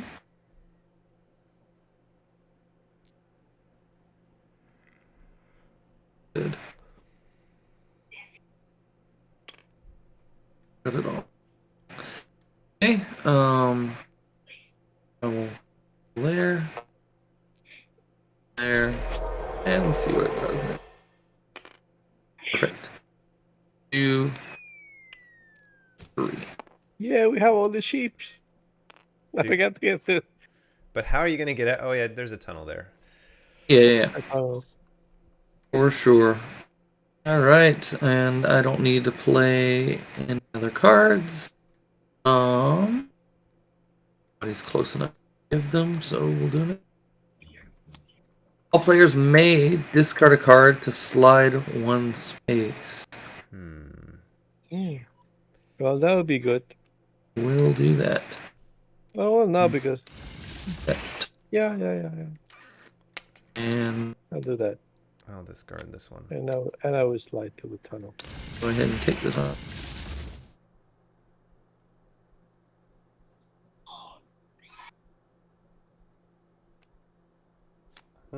I need Ryan to get out of the. We need Ard out to the get. entrance. We need Matt to get out of there. We'll have to push him, I guess. Oh, dude, yeah, because even if I move, you can't get to it. Yeah, and you're making it harder for me to move. I guess not. I can always, at the start of my turn, take Yeah, that you can tunnel. move So later. I'm just gonna stay where I'm at. So Matt, you have the ability to discard a card if you want The to ship goes slide here. one The ship space. goes here. Actually, it would be Is there very. a hand limit? There's a 5-card hand limit. I would recommend actually that you do that. Then you get out of the way of the drop-off point for the sheep. You just have to choose which card to get rid of. Probably Potion of Roots is the best one to lose. It just goes right here. And then you can move one space orthogonally, essentially. Except you can't move onto the wall there. Or, so these two spaces are essentially blocked, but anywhere else is fine. Only here. Basically here or here. You don't tumble though, you just slide. There you go.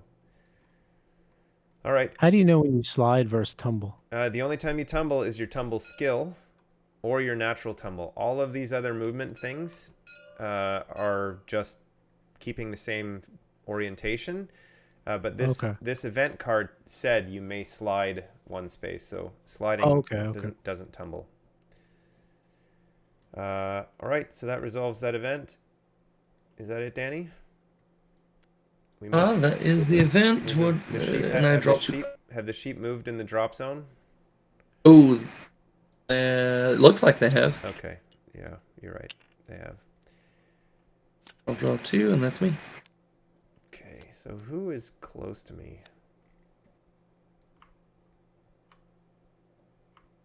Well, I'm going to try Muffinberry Wine. Roll a d6. And activate my Q. Heroes within 3 draw a secret card. So Matt, that's you and I. So you can draw a card from the top of the secret deck. And basically activate it immediately. I'll do mine first. Say roll a d6, draw that many cards from the top of the deck. Keep half of them rounded up. So I draw 4 cards. Keep 2. So what did yours say, Matt? I can't be stolen from until next round, next turn. Nobody's. And these rooted, so I can't move. Guess I keep these 2. All right.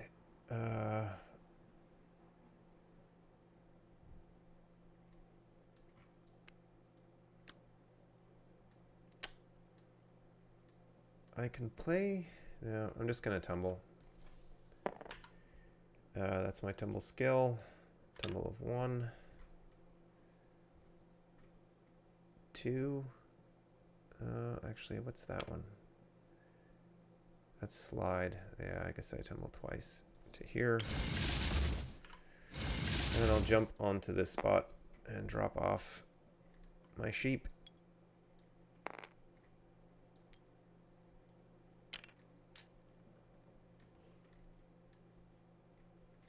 I will then use Homing Rune, which says move your herd to a spawn point range 6.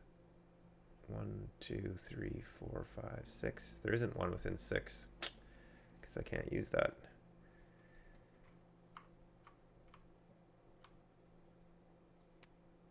Yep. I guess I don't use that. 1, 2, 3, 4, 5, 6. Is that? Oh yeah, I was counting from Ard. Yeah, so I'll move to here just to get out of the way of you guys.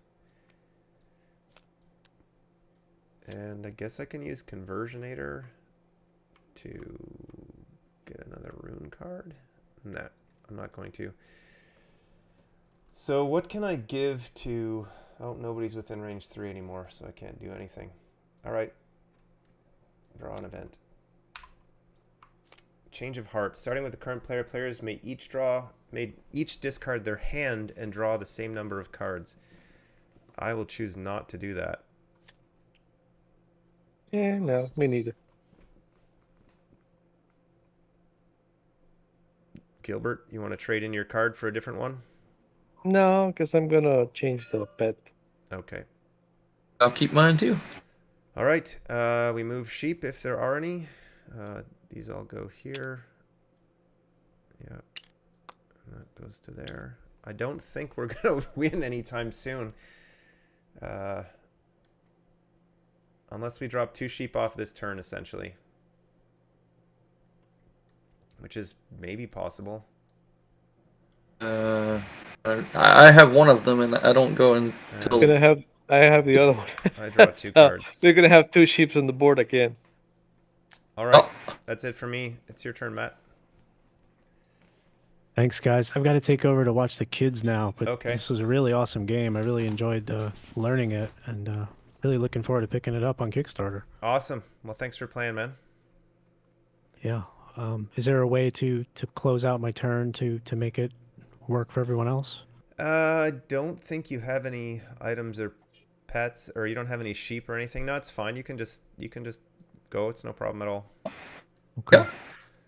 Thanks for Thanks, playing with everyone. us.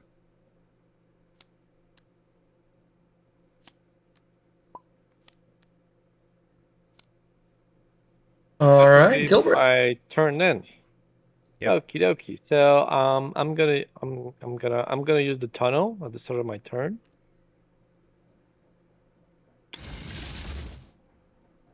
I'm gonna use my selfie stick because I want to face that way. I can use my Q power. I'm gonna use this thing, craft 2 pets, and replace the kitty pet that I have.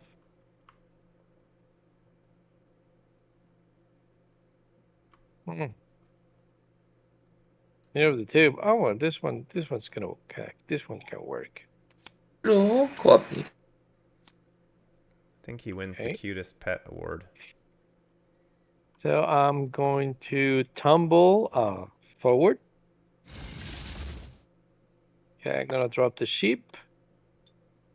Whee! And I activate my Q power. So let's put 2 candy tokens at range 5. So the idea is to help people around the board. So I'm gonna put 1 here and 1 here. Okie doke. And I pick 2 secrets, keep 1. So I'm gonna keep. No. Yeah. So I'm gonna discard this one. I don't want that one. Gonna activate this one. So I'm going to draw 2 cards because I don't have cards. And ends my turn, which I will draw now 3 more cards. Whee! Event first, no? Wait. Yep. And you Oh, could wait. actually play the 2 that you drew if they're useful. That's true. Yeah, they're not useful because I need movement. I forgot the event first. Each player may slide the player to the right 1 space. So to the right, so that's Ryan. Me. Yep. Okay, I'm gonna Put me slide here. you back down. Good choice. Danny, I guess you move Gilbert. Yeah. And Danny, where do you want to go? Do you want to go here? Nowhere? No. Oh, you want to stay on the tunnel? All right. Yeah. Okay, then Well, we move sheep. We're gonna It lose. was May, right? Yeah, May. We're gonna so lose this one goes. Bah! So this is gonna go down, and And then we roll to see where does it bounce. And number 4. right there. Is that a black or a gray? It's gray. And it will face northeast. Northeast.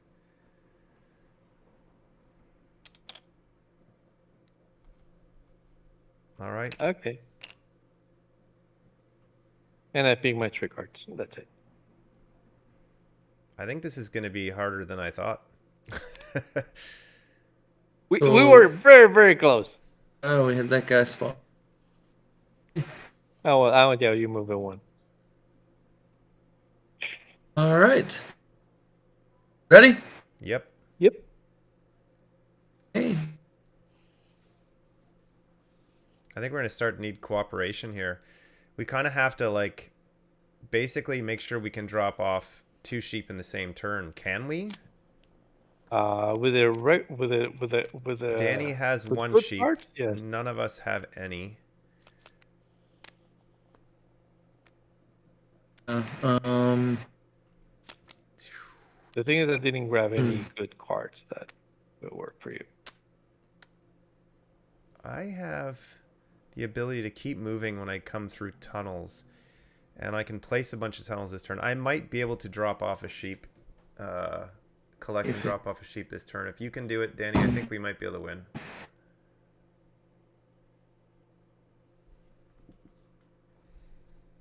What's that now? What do I need to do?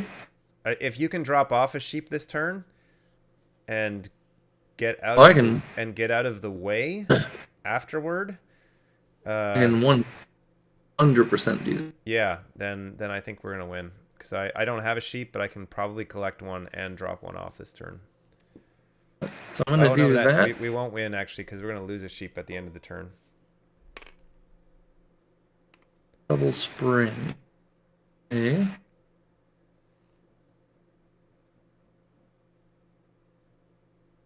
Up to 8.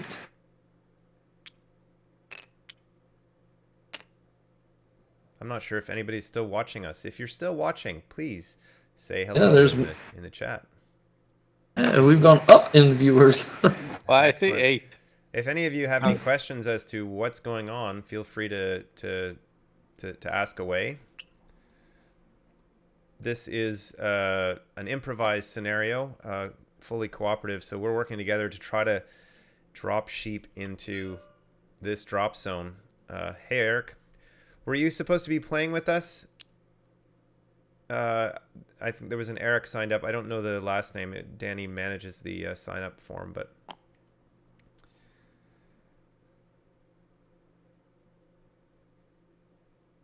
So you're placing springs?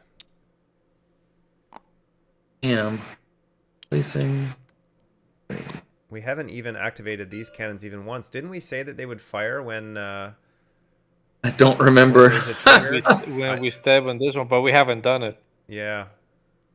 I thought we said they were going to fire whenever there's a trigger, but rotate when we step on this.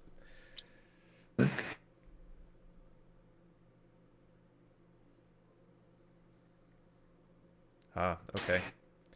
Well, thanks for watching.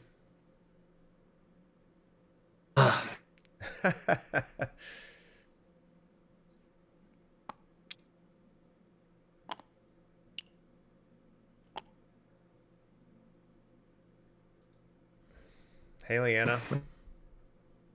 Thanks for watching.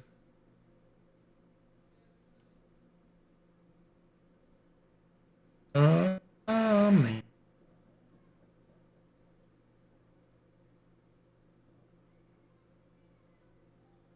Yeah. Ambulance. Move. No. One slide shy of being able to do it. You're still standing on a tunnel, though, remember? Yeah.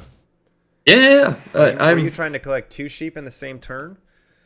Well, I am one slide away from making it happen, but and dropping off 2. Nice. I can activate. I can use boogie beans to activate my left arm, which is the 3 slide, which would 1, 2, and send me here, and then 3, which just sends me back here. And then you need And to I get can back tumble. on the tunnel. I can get onto the tunnel, But then you would end your movement. and I would end my movement. Yep. But so once you get to that spot, you're next to Pinky and can exchange cards with him. So if he has a way for you to keep moving, he does. Oh, that's fair. This one? Yeah, none of those would help because his movement would be that's over. gonna help. Cannot be stolen, rearrange skill. No, I don't have nothing to help you keep moving. Except potentially the lodestone would replace his. A lodestone, maybe it would be iffy. Who knows? It would be iffy. That's right. Be very, very iffy. But actually, you'd be within range 4 of me as well when you're on the tunnel, and I do have stuff that could help you. Potentially. No. Tokens under. If you could place a spring beneath you. Have you used your Reporter Rat? Yeah. Okay. That's how I got boogie beans. The lodestone would be the only one, and it would be very low probability. Yeah, exactly. Exactly. Don't think I can make it happen with the 2. I can easily get the 1. So then, with that, then is there somewhere within range 8 that it makes sense for these to go for you two.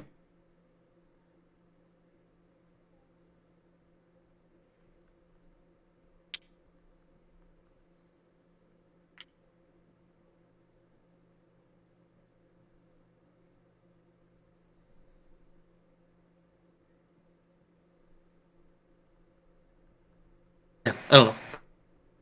We'll go with it. Right. I will start my turn. That tunnel.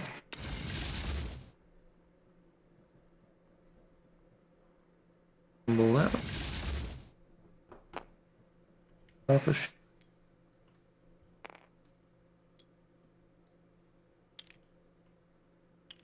we got 4 in there. F4. Yep. Problem is, he's gonna go bye-bye into my turn. Oh, you know what you should have done? What? Never mind. I was going No. to say, if you picked up the other sheep, even if you didn't get all the way there. Oh, I could get all the way to here. Yeah. I could have just grabbed it from you, but it doesn't matter on my turn. Like, one of the sheep is going to die anyway, so it's not going to help. Oh! You know what? I No, just- no. I know exactly. Yep. What happened? I'll stick with my original thing. I'm gonna end my turn here, and you just. Yeah. Oh, yeah, no, that's better. Then you don't drop any off, and I just drop 2 off. You don't. Oh, I was just gonna say you're gonna hit the teleporter, teleport, land on me, push me here, and it drops them off. Oh, but it wouldn't drop them off. You would that's an active thing. Like, you have to drop them off on your own. Ah. But You can only steal one. I can only steal 1, but yeah, I know I can definitely get to that one because I have the ability to tunnel all around the board. I might be able to get 2 on my next turn if 1 dies, right? Depending on where it respawns. If it respawns at number 3, then we're definitely in luck. Okay, I'm gonna do it then. 1, 2, that springs me over to this guy. 3, that springs me back. So that's all Get that. without using your tumble yet. No tumble yet. And then I will. Anything else, right? Tumble.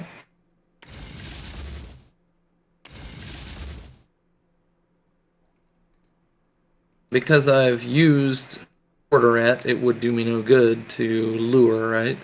Yeah. So you're currently carrying 2 sheep. Yeah, it's better if you don't. Yeah, because then we'll have enough room between us that Gilbert can just steal 1 from you and drop off, and I'll steal 1 from you. And Exactly what I was thinking. Yep. Yeah. Or All right, yeah. Okay, so now hopefully the event doesn't hurt us. A roll a die, get a crystal. Yay, we have some Yay. crystals. The problem is that if you get a crystal, you lose a ship. Fine. Oh. Yeah, you can choose not to. Yeah. Well, I could choose to drop it. Yeah, the sheep. I get yellow. I got a 5, so got a yellow. Yeah, it doesn't make sense. I won't take crystal. So this And- did we have a sheep die yet? We He's going to. Now they're Yeah. going to move. This one Oh dies. wait, there were 4 in there before, so why are there only 3? I had to take mine back. He took it back. Oh, I see. Yeah. So now there's only Oh, 2. these should- And this one Bag. found at number 3. 1, 2, 3, Perfect. and it's gonna But face. we didn't move this tracker down, East. right? Yeah, I just did it. now- Yep, that's where it should be too. Yep. Yeah. Here we go. Okay, I think we got I don't this. get to draw any cards, so Ryan.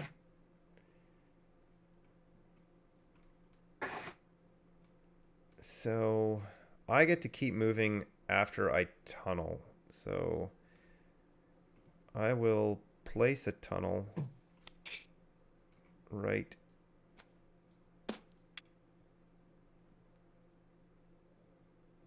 here.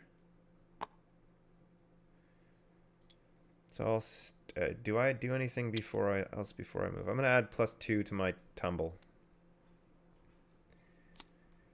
So I'll tumble to grab the sheep. Put this on my player board. And now I get to tumble 4 times. So 1, and when I pass through a tunnel, it adds 1 to my movement. So I'm gonna shove Danny here. And I still have 4 tumbles.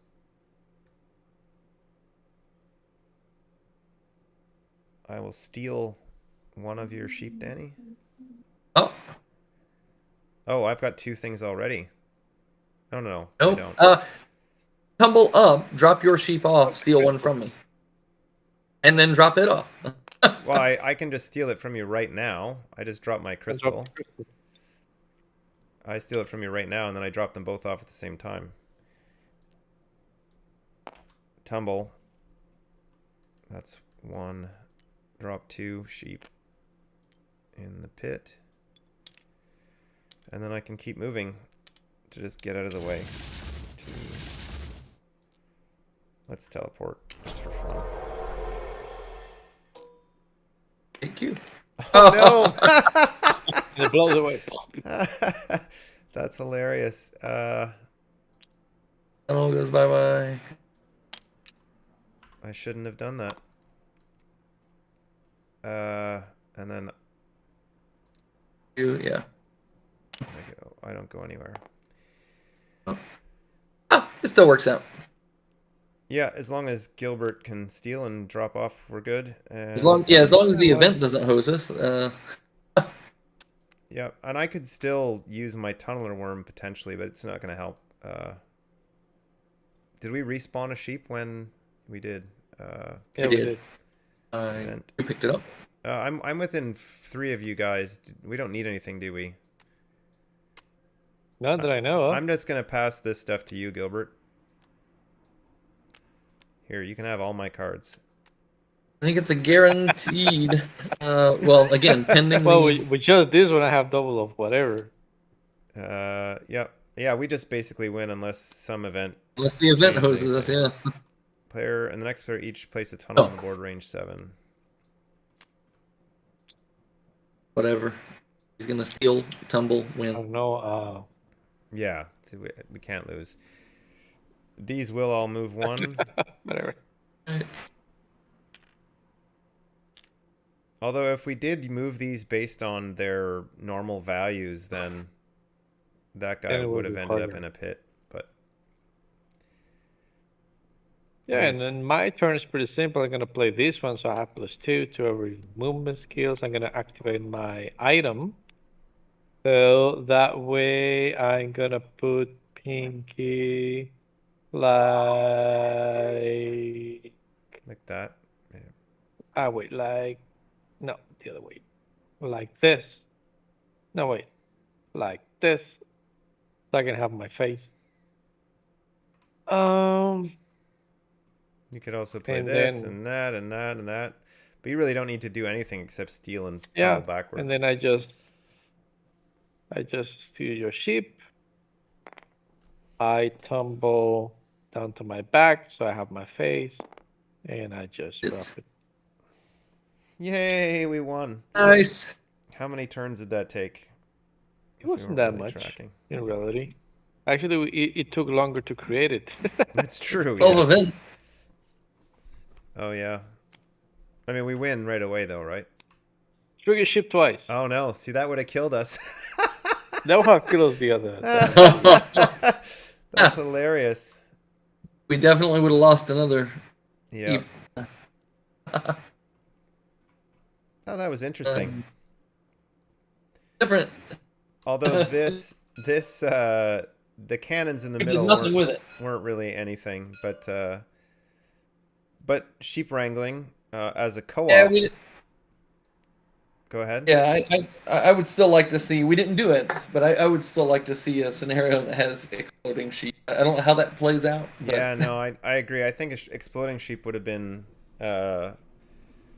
more fun in some way. Like I was thinking that it's like in an exploding sheep could be useful in a basically a survival, like player versus player survival thing where last one standing, and you're trying to push each other, but the sheep are also dangerous, right? And they could act like what are they called? The undergoats, where they see you and they attack basically. Yeah. That way you have to avoid other players and sheep. And when they explode, they send you flying. And if they also make pits as they move. Yeah. But that's It could probably be too... I mean, the more things that something has to do, the more upkeep it is, right? That is true. Like, we don't want too much upkeep in a scenario necessarily. It's fine when you're playing solo because you're the only one. Yeah. But too much upkeep, I think, is too much for a multiplayer game. Although this really wasn't that bad once we took away the random movement. And the more tokens are on the board, the less you have to put after that because they That's already true, in yeah, the because board. there's less spaces for it. Yeah. Yeah, this definitely wouldn't have happened. I don't know. Do you have that many pits? No, I don't think know. so. I think we will have. I'm not exactly sure what's going to be on the punch boards, but probably fewer than 10, or 10 or fewer, because there's not really that many things that make pits in the game. Right. That's fine. You just make everybody ready, so they just have Photoshop ready. Just have like a sheet with, I don't know, 25 pets ready for go print, glue, and cut. Yeah, I mean it's really easy enough to make your own tokens, and I can provide the graphics for all of that. Not a problem at all for custom scenarios. And, like, in fact, that would be nice. That's actually a stretch goal that I can, like, basically just give away. I mean, I don't know if we're going to hit any stretch goals at the way the campaign seems to be trending the last few days, but we are ticking back upward again, which is good. But I mean, we'll hit the 250 for sure. I'm certain of that. I don't know if we'll hit 300, but I can easily just basically make a lot of the first edition tokens that won't be part of second edition in any way. I can just make available as a download, basically. Make a video on how to produce your own tokens. Yeah, that's pretty simple. All right, well, we'll call this a stream. I have not eaten dinner yet because of poor timing on my part. So thanks for watching, everyone. Actually, before we sign off, I guess I'll ask if anybody has any questions about the game, about the campaign, anything at all while you're watching. I'm happy to answer them. I guess I always want to clean up, and there's really no reason for it on Tabletop Simulator. All folks are getting ready to ask. Don't forget sign-ups for 2 o'clock tomorrow. Yes. 2 o'clock Eastern. I believe you have one signed up already for tomorrow.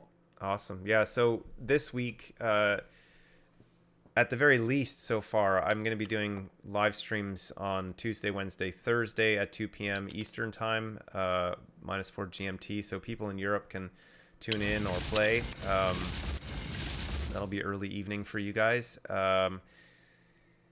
And I'll probably do an evening live stream, and very likely I'll probably be live streaming at the very end of the campaign, just to count it down, kind of like a campaign countdown sort of deal.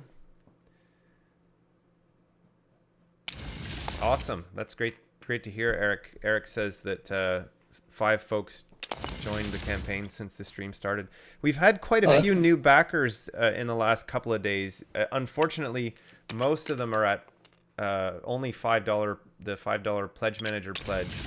And some people, I think Europeans, I guess, who are afraid of the VAT issue. I mean, it's a significant financial issue, I guess, but a lot of people have reduced their pledges over the last couple of days. Maybe it's end of month sort of deal, like sort of the end of month bills creeping up. It's kind of interesting timing, actually. I think I probably should have delayed the campaign by a week so that we would straddle the end of the month. People have asked me that before on the previous campaign to make sure that that happened, and I did, but it sort of skipped my mind that that I should do it this time around. And I think it probably would have been helpful to cross over into the start of a month because it makes it easier for people financially. But hey, live and learn. But the campaign will do fine, and obviously the pledge manager will be up for a while.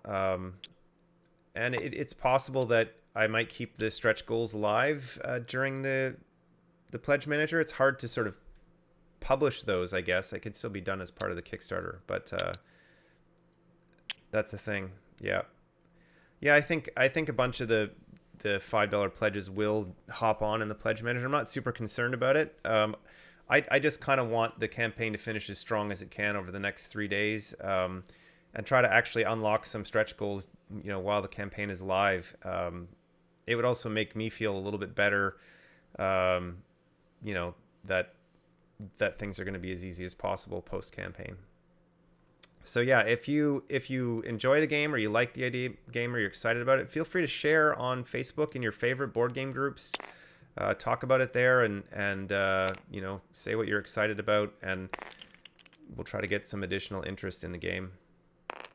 I, for my part, will be sending out emails again to my mailing list. I know probably a lot of you are already on the list, and maybe you're tired of getting an email from me every couple of days, but it's helpful. Every time I send to the list, more people see it, and additional backers join the campaign. So it's great. And those of you who are annoyed by all those emails, they're not going to continue post-campaign as regularly. I will keep in touch kind of in a newsletter form, but it won't be quite so spammy.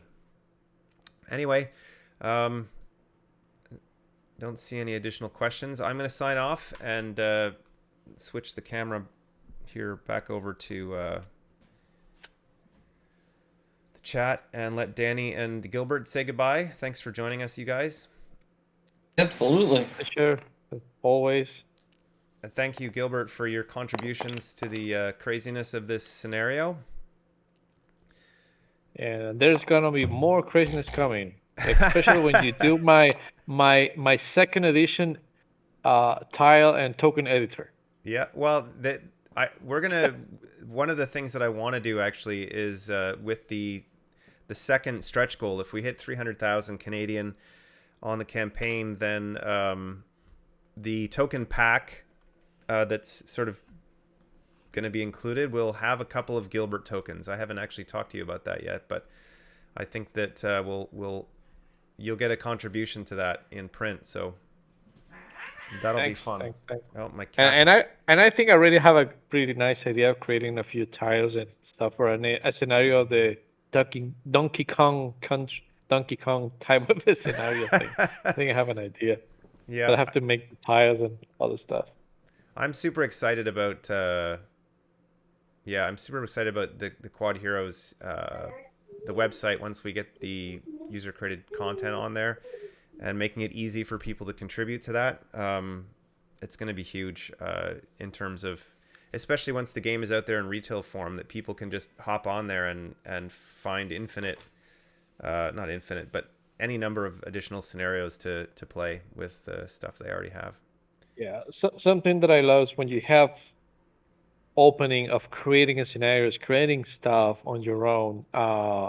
You normally cross up people that are crazy enough, like myself and other people that will do crazier stuff. And I have people and another game for another company that you have tools for creating scenarios, characters, and also I have done a lot of stuff and some crazy stuff. That's pretty awesome. So I do want to do some crazy stuff here too. Yeah, I'm excited to see the stuff that you create. I've already seen some ideas that you've shared with us on Discord, and can't wait to see more and see what other people come up with. Anyway, I'm gonna sign off, guys. Thanks everybody for joining us, for watching, and thanks Matt, who left us a little bit earlier. Thanks for playing with us, and we'll see you guys again tomorrow. Okay, bye. Take care.